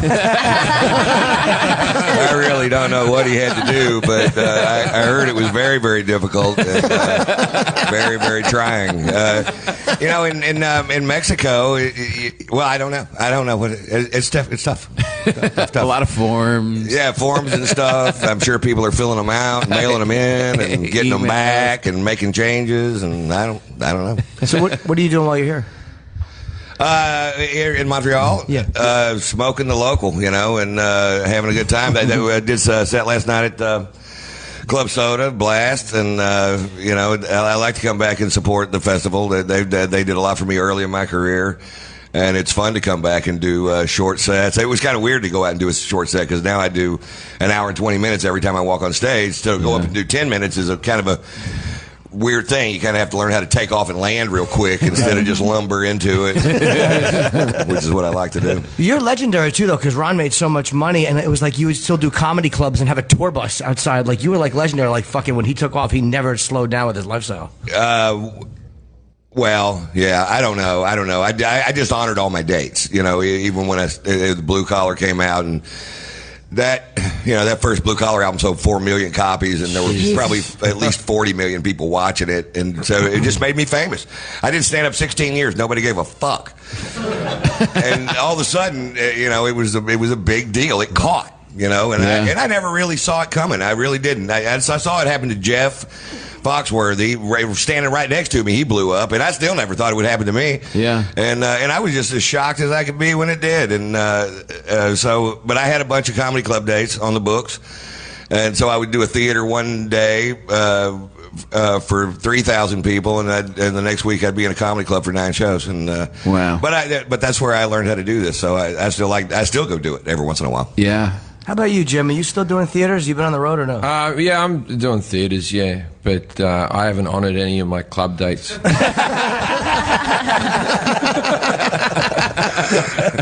And it still hasn't blown up for me. Yeah, I'm doing the Symphonique or whatever. How do you say symphony in hold on, French? let me. It's give it a try. Theater Maison Yves. Yeah, that's tomorrow, July the 25th. Maison Symphonique. I got a theory on I got a theory on the French that I don't think. Whenever they speak, it sounds like they've just learnt French. You know what I mean? Like they go, je vais what the fuck is that extended bit? I never go, I haven't honoured my theatre day. And Ron tomorrow will be at the same place. I don't know if it's the same place. It is. Maison Symphony Theater Maison. What does that mean? Can somebody read this? Can somebody who speaks French? Who knows French here? I think it just means the symphony. You do? Well, okay. Well, I guess. Can someone hand this to him? Who speaks fake Canada French here? He doesn't look like he speaks French. Where's his necklace of garlic? Here, speak some French for us.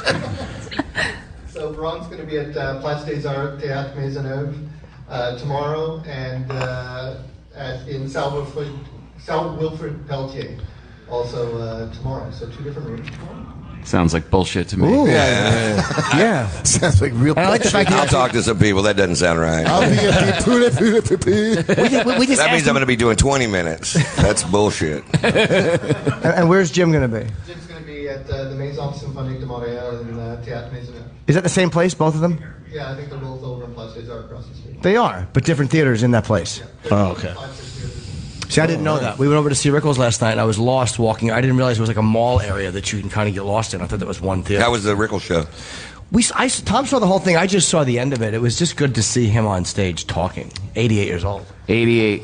Wow. Man. Yeah. How much did we not offer there? Yeah, that's not a good review at all. Like, well, he's 88. Yeah. Look, I need to see him. Does he stand up or does he sit down? No, he sits down now. He's in a wheelchair, and that's nice. His leg is kind of fucked up. I was waiting. I'm one of the opening acts, so my dressing room is next to his, and I'm waiting to see him. It's the whole reason I came up here is to see him. And then he comes out, and he's like literally like holding the walls, and they bring out his wheelchair, and the guy flipped the foot thing into his leg. He's like, "Fuck!" And he's sitting down, and it's just like a. But it was just good to see him in. But it was still great. It was like still taking pictures with him. And then his show is good though. I mean, his mind is still. Yeah. He gets on stage and he literally sheds like 30 years. Well, how old do you get when people start complimenting you on your mind? When your body's shot. I think it's awesome to play to that age. I hope I'm playing when I'm just a head in a dish. Just wave the mic. Vibrant mind. I can no longer walk, but I am still hilarious. Here is another concept I will impart to you. I saw him on Letterman not too long ago, and he had a great line about, I want to do Fallon, but I don't play ping pong. And I felt I saw him in like 1974. My dad took me to see him at the Circle Star Theater in San Carlos. Hilarious. And then I did a Comedy Central spot with him, like an ad. So I spent the whole day with him asking him stupid questions so he'd nail me. At the end, we go back to the dressing room. He's in his 70s then, and he's just in a T-shirt, right? And he has a black valet, right? Like Sinatra with the baseball cap, who's his age. But they've been married for like 100 years, you know? And I go, because I want him to insult me. Don, is this your valet? He goes, no, he's here to sing spirituals. That's all you do is just keep giving him straight lines and hope he slams you. The whole day, yeah. I'm like, we should hang out more. He's like, don't push it. Yeah, but he was really cool. And we're going to do it again on Friday if you want to come by and see him at like 7. It's good to see. Have you ever seen him, Ron? No, I never have. I mean, I was a fan my whole life. Yeah. But I never had a chance. Maybe I can come out Friday. How many shows am I doing Friday? According to the French guy, one. The best part was him editorializing on your schedule. He's like, well, he's doing 2 in one night. That doesn't really seem right. Like, let's see what you're doing Friday. I don't know. There's too many fucking papers around. I think that was Friday, that you were talking about. That was Friday, so I don't guess I can. But well, you probably do. He's probably working on the same. He'll probably be at the Hyatt bar getting smashed. Does he still drink this? Yes, he does. Yeah, he was drinking vodka in the backstage. Good. I always love I love an old person who's drunk and smoking. You know, I got a friend who's like 400 pounds, and I went to his 50th birthday, and I go, good, that's an achievable goal now. I can reach that. You think you can make that not now? Dead, you know, I'm fine. Yeah, but then you'll be standing around, like, looking at his casket going, it seems like only yesterday he was 50. Like, well, it was. It starts to get scary when guys in our age start dropping dead naturally. That's the fucking frightening What's part. really frightening is when that happens and everyone's like not surprised. Ugh. You know, it used to be like if your friend died, it'd be like, oh, he was so young. Now it's like, yeah, he should be dead now. Fully expecting it, right? Or when people ask you how old you are and you tell them, like, I'm 46 now, and like they're not shocked. Like, you kind of like, you want them to go, like, really? You look like... I had someone tell me recently, and I wanted to strangle her with a fucking cord. She goes, you don't look any older than 38. I'm like, oh, fucking die. It's not a compliment. It's humiliating. That's why I tell people I'm 73. They're like, you look terrific. But don't you find, like, with losing my hair, I started, every year my haircut becomes more plausible.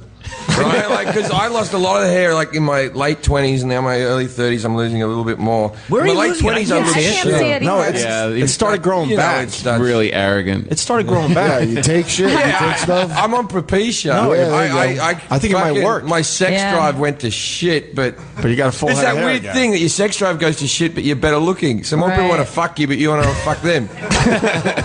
What's it do to your sex drive? It lowers it, but I got a kid now. That would have happened anyway. You know, it just lowers it. Some people have erectile problems with it. I don't have that issue with it, but I hear it can be permanent. Like you can get off it and it will still. Well, it's a prostate you need to take it every day. It just blocks the chemical that makes your hair fall out. Is that all it does? But like the impotence can be permanent. Oh yeah, that can fuck you. Yeah. Yeah, which is ironic term. Yeah. That can try hard to fuck you and then apologize. Who hasn't been through that explanation? Well, I took Dramamine because I flew. You know what I mean? You ever have a guy lose an erection with you? I'm talking to Kurt. Never one time. Only one time. No, sir. No, I don't think so, actually. Wow, that's a lot of pressure. When you say lose, you mean had one and then it went away, or just never had one? Or like couldn't finish? No. I couldn't finish. Fuck, I can't finish by myself sometimes. Okay.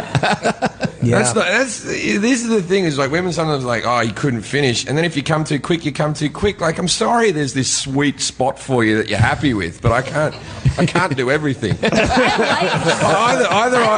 I come too quick or I don't come at all. But premature ejaculation, what's the fucking deal? I love that. Yeah, come too quick, then what do you do? Oh, I do it take again. Too long. Because when it takes too long, it's just like when it happens too fast, you almost feel like, oh, I'm so hot, like you couldn't help it. It's like flattering. Yeah. But what is it like when he just can't come and he's just like, come on, look the other way. Look.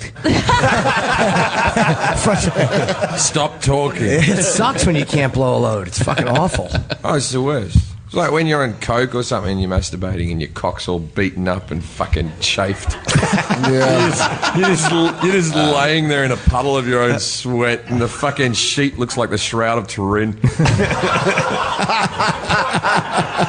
I've been there, dude. What's the worst thing you jerked off to on coke? Because it's a pretty depraved. A child. I didn't see that coming. He said two, not on.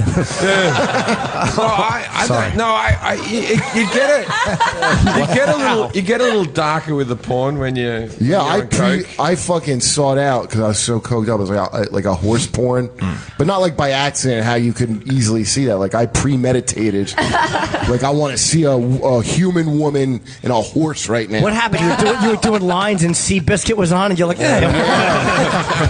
Those Brazilian ones where the chicks are way too hot to What be is a it fucking like? horse. Imagine how embarrassed everyone else at the Kentucky Derby was. Whenever the horse porn happens, though, that wad of cum that falls out after the horse comes is like that's ruined it for me. I've never made it that far in the movie. I come as soon as he blows him and I stop. Before that, it wasn't gross, and now I'm like, that's ruined my scrambled eggs. Is what that's ruined. That Asian girl has ruined her reputation. Is she just blowing the horse, or because that would kill you? There's one where a guy just has it in the ass, and he died. Mr. Hands. Right, Mr. Hands. Yeah. Yes, Kenneth He dies Pinion. later, and that's when I came. That's an urban legend that you came. That's a good question. The creepiest thing you've ever jerked off to? Any Ron comment? I'm curious. You know what? I come on command almost. It doesn't take anything. In fact, back in the day, one time I was staying in this hotel in Sausalito or Sacramento. And it was an old school thing where you swiped your card on the phone there to rent movies. And I rented this porno movie, and then I turn it on, and it's not on. It says enjoy your movie, but it's not on. And I'm like, God damn it! And I can't wait. I can't waste $7 at this point in my life. And so I called down there and I said, hey, I rented a movie and then and nothing happened. And they said, well, we'll send a maintenance person down there. So knock. And it's a chick. And she goes, oh, what movie did you rent? And I was like, Castaway. and then she goes, oh, it's just on the wrong channel. Click. I'm like, I don't even know how I got that rating. Jesus, I'm offended. Awful. Is that Tom Hanks? Jesus. Yeah, Tom Hanks didn't seem that alone, did he? Yeah. All kind of people on this rock. He's fucking Wilson in the ass. Good Man Friday. Oh, that's Greg. What about you? you? What's your creepiest? You're going to top everyone. So No, not really. I mean, I don't think. I think once you go child, it's really hard to kind of go. I never. That was a joke. I know. By the way. I'd like to confirm that was a joke. Yeah, no, I actually like this cuckolding stuff. I'm not as crazy as you think. Like, I like the idea of a regular guy just filming his wife fucking somebody else. Like the guy's holding the camera. Yeah, I'm into that as well. I'm into that as well. Yeah, there's something hot about. But I don't like when the husband then comes in and no. He's done something wrong. He shouldn't be allowed to do that. That's right. The scenario. I like it when it's like you. Like I also like I always stage where like a guy's tied in a chair and then like 10 black guys come and fuck some chick and. You do like that or you don't? I do like that, yeah. Big fan of that, Art. I like that deal where the cab driver fucks those girls in the back seat on YouPorn. You ever watch that? No, that was Ben Bailey's show. Yeah. That was Cash Cab. Yeah. That was a rape report on the news. No, I never heard that. I never saw that. You don't watch YouPorn? You don't? I do, but I like that's a fetish I never. It's Bang Bus, right? Bang Bus. No, it's called. I like the casting couch stuff as well. That's my favorite. I like a bit of backstage. Right. If I can't see the fear in the girl's eyes, then I don't. It's real. Right.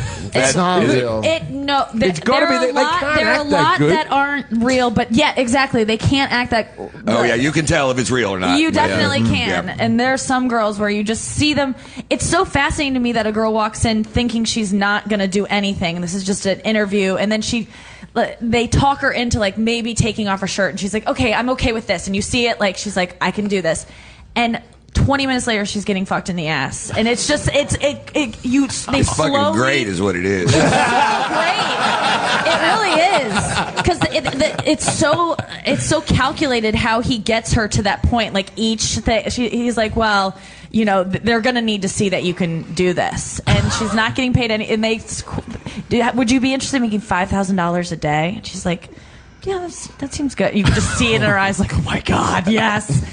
And nothing. Like, do you like happens. sex? And she's like, sure, yeah. Yeah, a lot of them don't even masturbate. Like sometimes they're not even really that into sex, and then they just end up. They just want to be famous, and it's just so sad and heartbreaking. I'm telling you, it's so not great. real. Well, this is great. It's real. A lot are not, but there are some that you. Can't, these Who's girls the are real not. one? Tell me the real one. I love it. I The love guy, it.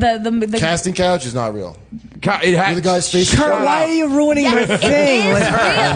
No, it totally is real. Kurt, it's Casting real. couch is. Casting couch is real. Yeah, it's real. Yeah, Yes. backroom casting couch is what it's Backroom called. casting. That one's real. None of Now, the what other about ones are, but- Fart Hammer? Was that real? I just find it weird that in America, so prostitution's illegal, but pornography is legal. So basically, prostitution's legal as long as you make Dave's in the corner with a camera. Right.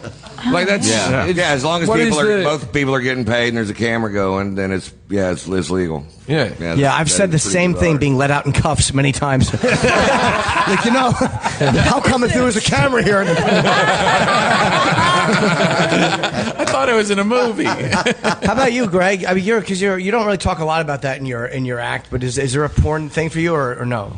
Well, I love seeing people degraded, so it's awesome. No, I mean, I watch porn like everybody else. I don't have a particular predilection. The whole animal thing leaves me a little dry.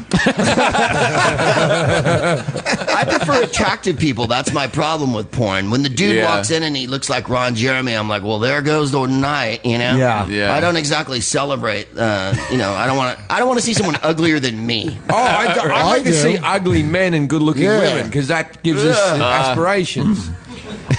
Also, I don't like all the hitting and slapping and, you know, hey, you fucking... That's like, I don't like get them that. talking. That's why I don't like professional porn stars. They make those stupid fake noises. Yeah. Like the cuckold amateur. That's the good. I love a good when you can see a guy, a husband, like in a fucking mirror holding a camera, like jerking his own dick. You're like, oh, this fucking rules. Is that?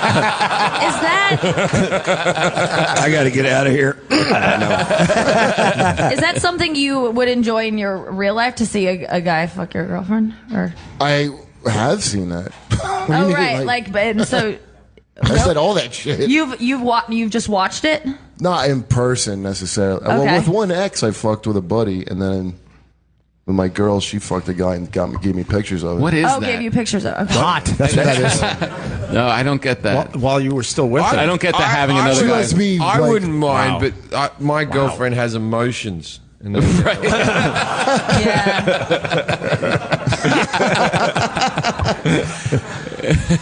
Who suggested that, you or her? What? That she came up with? I could bang other people. That was her idea. No, she Yeah. said, I want to bang other people. Does she want you? She has, yeah. But she. Does when she I met want to my know girl- details? Yeah. Did you get jealous? Yeah, well, that's part of it. That's why they do that shit. Well, you enjoyed the jealousy? Yeah, How you did the get New York jealous and Mets your feel? dick gets on it. Yeah.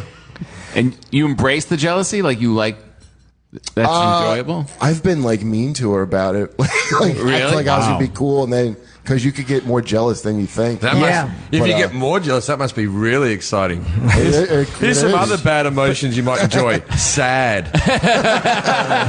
Whatever. I'll try it. Angry. Yeah. What about shame? That's always fun. Yeah, nothing makes me come like betrayal. How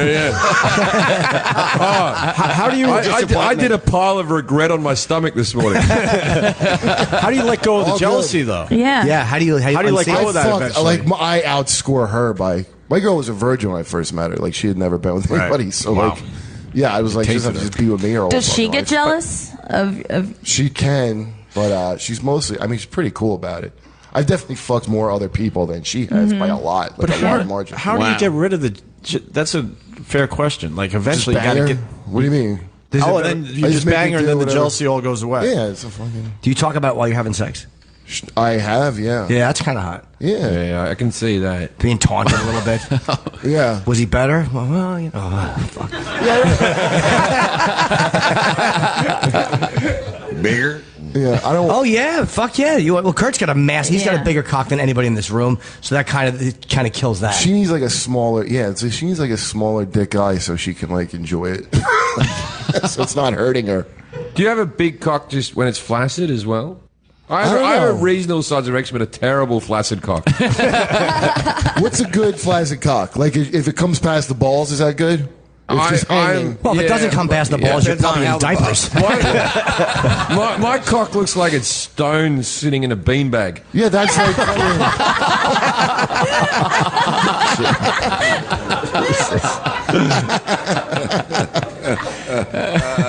Yeah, well, it's like a lot of shaft, but like on mine, but like the helmet's too small. I don't know. Ew, is it really? So yours is Yeah, like like shaped my, like an my A? dick was late and picked up the wrong helmet at the last. It's weird. Oh no, it's like it's like like Laurel a- and Hardy cock. Yeah, it's like a tube of toothpaste. So it's like a wedge. Yeah. Wow, we're really getting. to the Wow, no bottom wonder of she wanted to things. fuck other guys. So, Greg, where are you appearing? On Vendredi, I will be in. Tonight I'm at the Wiggle Room on Saint Laurent, which is usually a burlesque room. It's cool. They have cocktails, and then I'm going to do my gala tomorrow night, I think, and then I got the podcast here at 3:15 on Saturday. Nice. Okay, and it's called what? The Smartest Man in the Smartest World. man in the world. Yeah, it's a joke. What do you do it once a week? Do what? Do you do it once a week? I do it once a week. Yeah, you got to put them out all the time, otherwise people get bored and run away. Everyone's got a podcast now. What do you normally talk about? Like just. Whatever's going on, and I spiel for like the first hour, and then the second part's the boring, preachy part where we do politics, and then I take questions at the end. So it's usually my predilections, which is the same thing: weed and funk music and shit like that. Oh, okay. Nice. And Ron, you got your shows tonight, and I guess what RonWhite.com. Let's get everybody's plugs out. Greg Proops on Twitter, GregProops.com. Right. And Ron, how about yourself? Where tonight? Your Twitter. Oh, Twitter, Ron_White. And then same website, RonWhite.com. No, tatersalad.com. Tatersalad.com. Yeah, somebody else had RonWhite.com and they wouldn't sell it to They me. still won't give it to you. No, but it doesn't matter. Tater salad. Is it good to be? Because Larry, I wonder if Larry is tortured by having that. Larry, is it hard to have like the hook being kind of tied to you? No, it actually is good. I mean, I kind of fought it at one time because, and then I'm like, what the fuck for? You know, the people got to remember something. Yeah. You know, because they see a lot of stuff, and so that, you know, if they that's kind of, you know. It was just a story that I did, and and then the record company wanted to name the album that, so then it really kind of caught on. But but I wouldn't say it at all. I wouldn't let people say it. Don't call me tater salad. And then I was like, fuck it, who cares what they call me? What did you want to call the album before they named it? I don't remember what it was, and I can't think of anything funny. So, because I wanted to call my book something. I wound up calling it Happy Endings, and that was Simon Schuster. I didn't want to do that. I wanted to call it The Tales of a Meaty-Breasted Zilch, and they're like, nobody is going to understand what that means. A few of your fans might, but you got to put something a little bit simpler. Right. What does it mean? It was just the tales of, and the meaty-breasted zilch was a self-description. It was. I just looked up Ron White on Twitter. The other guy, he's an asshole. A little bit. Yeah. It says if you think I'm a stand-up, you might just be a redneck. He's from San Antonio. He will not give this up. Yeah, what a dick. And he doesn't use it for anything. He's just a guy with a website. Right. And, there's nothing going on with this Twitter. Right. Think he wants more money? You know what?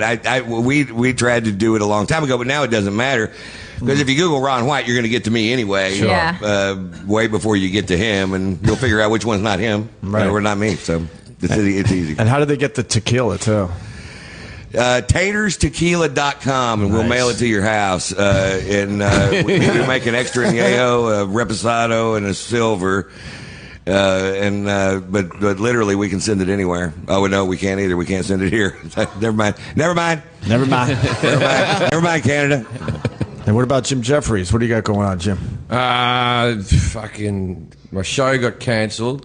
Why did they cancel that? It was a funny show. Yeah, it did all right. Well. The critics liked it, and people who watched it liked it. It was on FXX, which wasn't really a channel at the time. It was a converted. Well, they moved it from FX to FX. And why is that off? But that fucking the one with Frodo and the Australian guy in the dog suit is still on. Well, this is the weird thing. I'd like to say I'm not Wilfred. Every day, people fucking write to me like, I fucking love Wilfred, man. And I'm like, who the fuck would love that? I'm like, great. It's like they think there's one Australian kicking about Hollywood. And that was it. A talking dog. David Berkowitz loves that show. Thank you. So, yes. Thank you very much. So at the moment, I'm just doing this show here, and I'm on tour at the moment. I'm about to actually do a tour of Canada. So, any way to bring back the show? No. Well, I would like to. We tried to. We almost sold it to IFC, and then it sort of fell out at the end. I wouldn't mind making like a movie to wrap up all the things, because the end of season 2 ended a bit fucking like dark.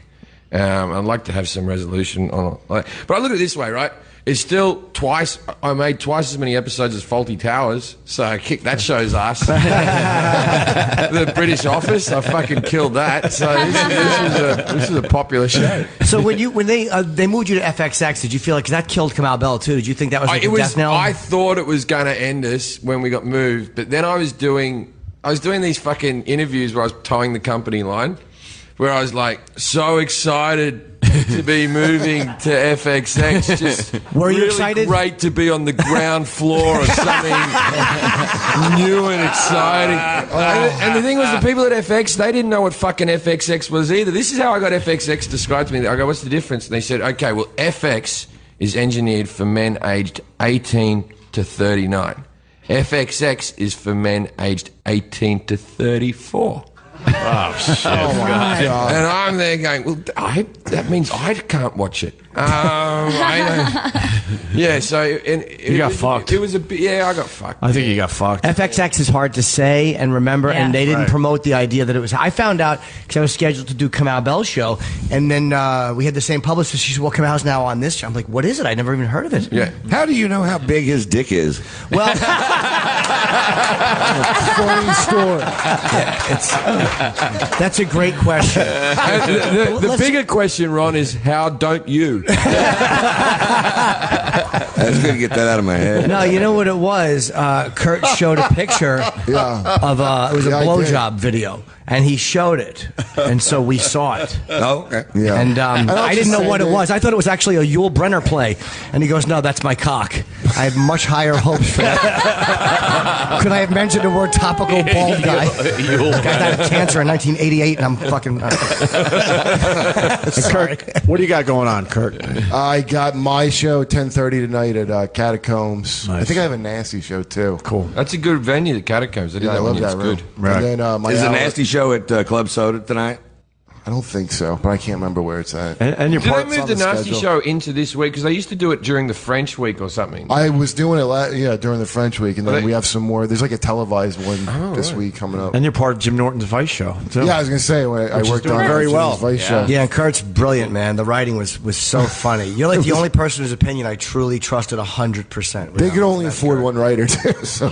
Yeah, but you were great. You did a great thank you, job, buddy. And the Tyson episode, the interview with Mike Tyson and Dana White, the second half premieres today at some Should point. be up by now, I'm thinking. Yeah, it might be online now, but if not, in a few hours. And so When does the thank you. Gilbert sketch come on? That's is that the second episode? That's no, that's the one to tell. I think that's a couple in. I'm not sure what the order is. I think the second one we're showing is Rick Ross. I'm not sure yet. That comes out next week, but whatever. I appreciate all your help on it. You were fucking brilliant. Oh, thank you. And your cock is great. Yeah, you have a Someone's great getting an extra special cock picture. Yes. Great I'm gonna cock. send you a nice Coming one where your I'm like way. squeezing the bottom real hard. That was great, and just what the head looked normal size. That would freak me out. I just inflated. When you send girls cock pictures, right? You know, very few girls want. well, cock in the pictures. years that I've sent cock pictures, I don't take it on the moment. I have a portfolio in my phone. Of course. Yeah. Right. Yeah. Ready to go, where you good lighting and something like a cherry tomato in there, so it looks like right. But yeah, I have I have one that I call Sleepy, and Sleepy is like sort of semi-erect, like sort of bent over with a drop of cum on his head. Drooling. And it's sort of like that's it. Like after you, that's a good night text. Like it was nice sexting with you. There you go. Here's a Do little they something request for you. them? Yeah. Do you just send it on? Oh no, does they she go. like Well, them? see, the thing is, women don't actually want to see pictures of cocks. I assume. I've only had one It's just want that, after yeah.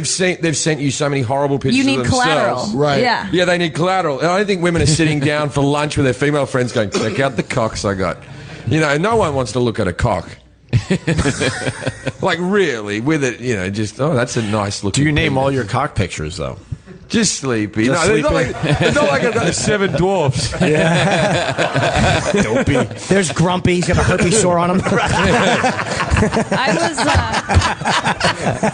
What's wrong, Grumpy? Grumpy, yeah. Grumpy. Sneezy. Yes, sneezy syphilis. And Propecia. And Nikki, what do you got going on?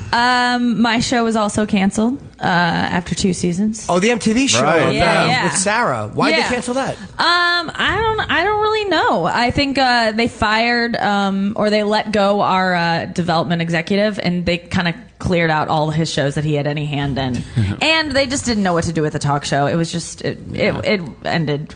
It was fine. It's the end of every TV story, basically. Yeah. I just remembered I'm on a TV show. What show? Whose Line is still on? It's on the CW, and they're showing it like 18 times a week now. Wow. So All we're on right, that. so it doesn't happen to everybody. Are these new episodes? It went off the air like 10 years ago and came back on out of nowhere. So Do you get it's checks for that, the or did gift you that sign? keeps on giving. Do you get checks for that, or did you sign away all rights? What, the new one? Yeah, will you get checks for the ones coming in or no? I don't know. If you don't know, you don't get one. That's the way they work it out in Hollywood. That's how it works. So what are you promoting, Nikki? I'm doing shows at the Catacombs as well. Nice. 9:00 every night. Oh, I got one. I got a new special coming out on Netflix on Yeah. August 29th. What's it called? Oh, cool. Bear. B-A-R-E. B-A-R-E? Yeah, yeah. What did you want to call it? I wanted to call it Bear like I was a fat, hairy homosexual. Was the Oh. original. See, I would have thought B-A-Y-E-R, the aspirin. Oh, my hour, White Precious. by Yeah, the way. Kurt's I got an hour on Comedy Central Direct, White Precious, that you could still get. What does that so mean? good. White Precious? stuff. It was just based on some insult I hurled at a fat white woman White precious. fighting over a cab. Yeah, Well, that is a good insult. Great story. Yeah. Because I know exactly what that woman looks like now. I did Yeah. Exactly. It paints a picture in 2 words. And I know exactly what she had for lunch. Monique's pussy.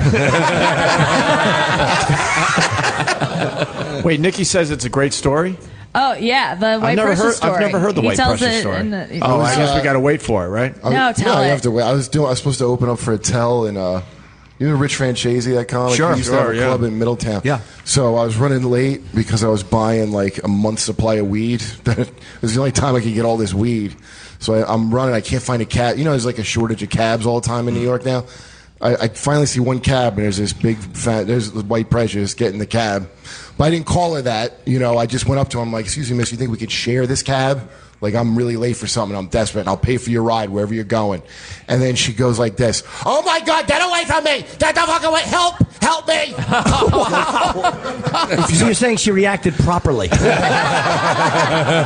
acted like if you were being sexually assaulted in broad daylight, how you would yell. Wow. And I didn't call it white pressure for that. Like, first thing I did was check to see if my dick was out. You know, maybe that's why people are yelling. And, so then I was in my pants, and I go, shut up, white precious. Nobody's coming at you in a sexual way.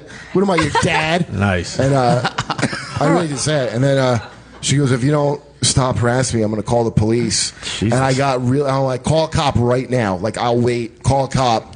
I just want to see his face. You tell him that I attempted to scale and rape you. I want a cop to write that. I gotta call him fucking right now. So she did call the cops.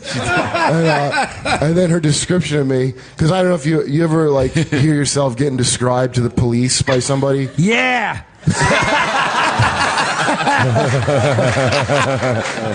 But it was funny. She goes, he has very strange eyebrows and nostrils. And she goes, he has a blue gym bag. And then that's when I remembered I had all this fucking weed. Fuck. Oh, yeah. So I'm yelling at her. I'm like, yeah, you fat bitch. Oh, God. And I just ran into traffic and hid at Dwayne Reed. 20 minutes, yeah. Before cops came, yeah. What did he look like? Well, do you remember when Arnold was on Mars at the end of Total Recall? And his eyes start 30 seconds into that transition. Picture that guy with a giant cock and a beard. Was the cop alarmed at this woman saying that you were... I don't know. I made a getaway. I finally found a cab. And meanwhile, Attell was just going to leave without me. I was trying to explain this whole story with him. Well, can you do the spot or not? My mother's kind of gross looking. And she is. It's been well documented in my comedy that my mother's a big fat woman, right?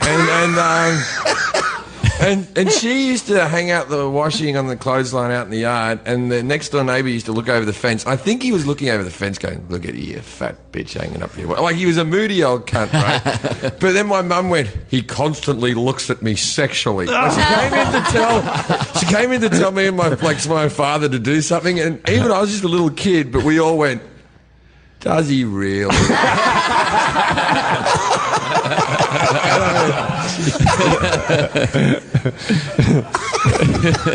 Also, Tom Papa, what do you got going on, brother? I'm doing the Rickles Gala on Friday, and I'm in Soderbergh's new thing coming out on Cinemax. The Nick. It's great. I'm happy for you.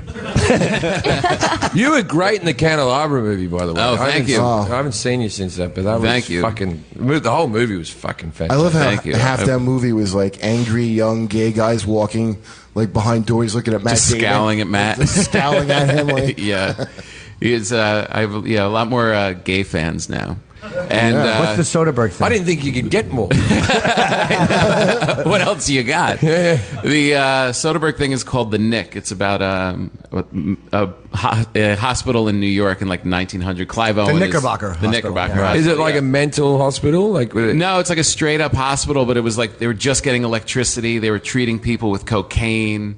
Clive Owen plays the lead. And he's like addicted to coke, and he's just kind of losing it, but he's brilliant at the same time. And Soderbergh. Yeah, but what was brilliant doctoring back then? Like you just like washed your finger before you touched something. Yeah. What was the big innovation of that? You put a leech on someone's asshole for a headache. I've got an idea. Let's not bleed people. He's a genius. Even back in the old days, who thought bleeding was a good idea? Yeah, it's going to bleed you out. Yeah, just fucking Get all the bad blood out. Put a bowl with him. This will fucking cure him. Oh, we lost another one. Did you know back then they had a huge problem with just like burying people alive all the time because they weren't good at like telling if you were actually dead? Wow. I mean, it was, like, before stethoscope. So when people were in comas and stuff. They sold coffins that had these elaborate like fucking like bell systems, so in case you woke up in a coffin, you could bring. Oh my god. Yeah. That's why they got all these vampire myths and shit, because they would dig people up and they'd be like still alive. They'd have it like be frozen in some horrible pose. Oh yeah, I believe that's where Saved by the Bell comes from, right? Yeah. Fucking probably right. The smartest, smartest man in the world. Absolutely. We got a smart one. Yes. Nothing but Nat. Yeah. There's never an episode of that show. Wow. And I guess for myself, I got the Vice second half coming out. It's on Vice.com, and there's 4 episodes. So. And the keynote. The keynote this afternoon. 1 o'clock. Yeah, I'm going to talk. What is the keynote? What is that? You Sorry. speak for all the comedians. It's like the state of the industry. But it's thing. not a comedy. It's not. But Andy's just funny, and it's like he's just he's killing everybody. Me, it's just kind of talking about what I think the state of stand-up is, and it's like a 15-minute talk. Colin did it last year. And is it going well? I haven't done it yet. No, but is stand-up going well? Well, I'm going to talk. What I'll be addressing, I'm just going to talk about the apology culture and people being offended and all that stuff. Yeah. And, cool. Probably say it's smarter than that.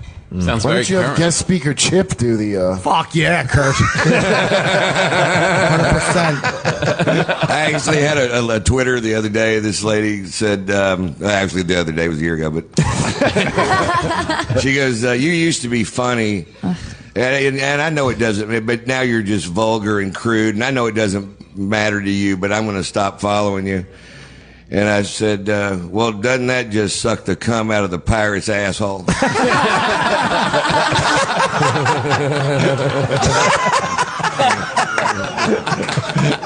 You know what's the funniest bit of that is that it's a pirate. that's the bit where I'm like, all the other swear words, but the pirate, because obviously he's been at sea. Some guys fucked him in the ass. There's been no women around.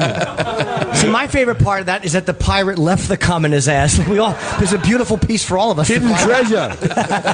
Little something for everybody. I don't think we're going to beat that. We're going to get out of here. I want to thank everyone for stopping by today. Let's hear for Tom Papa, Ron White, Greg Proops, Jim Jefferies, Kurt Metzger, and Nikki Glaser.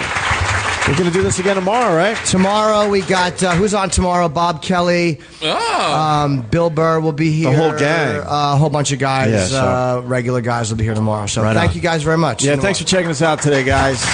We'll see you. Thanks, Ron. This has been Opie with Jim Norton.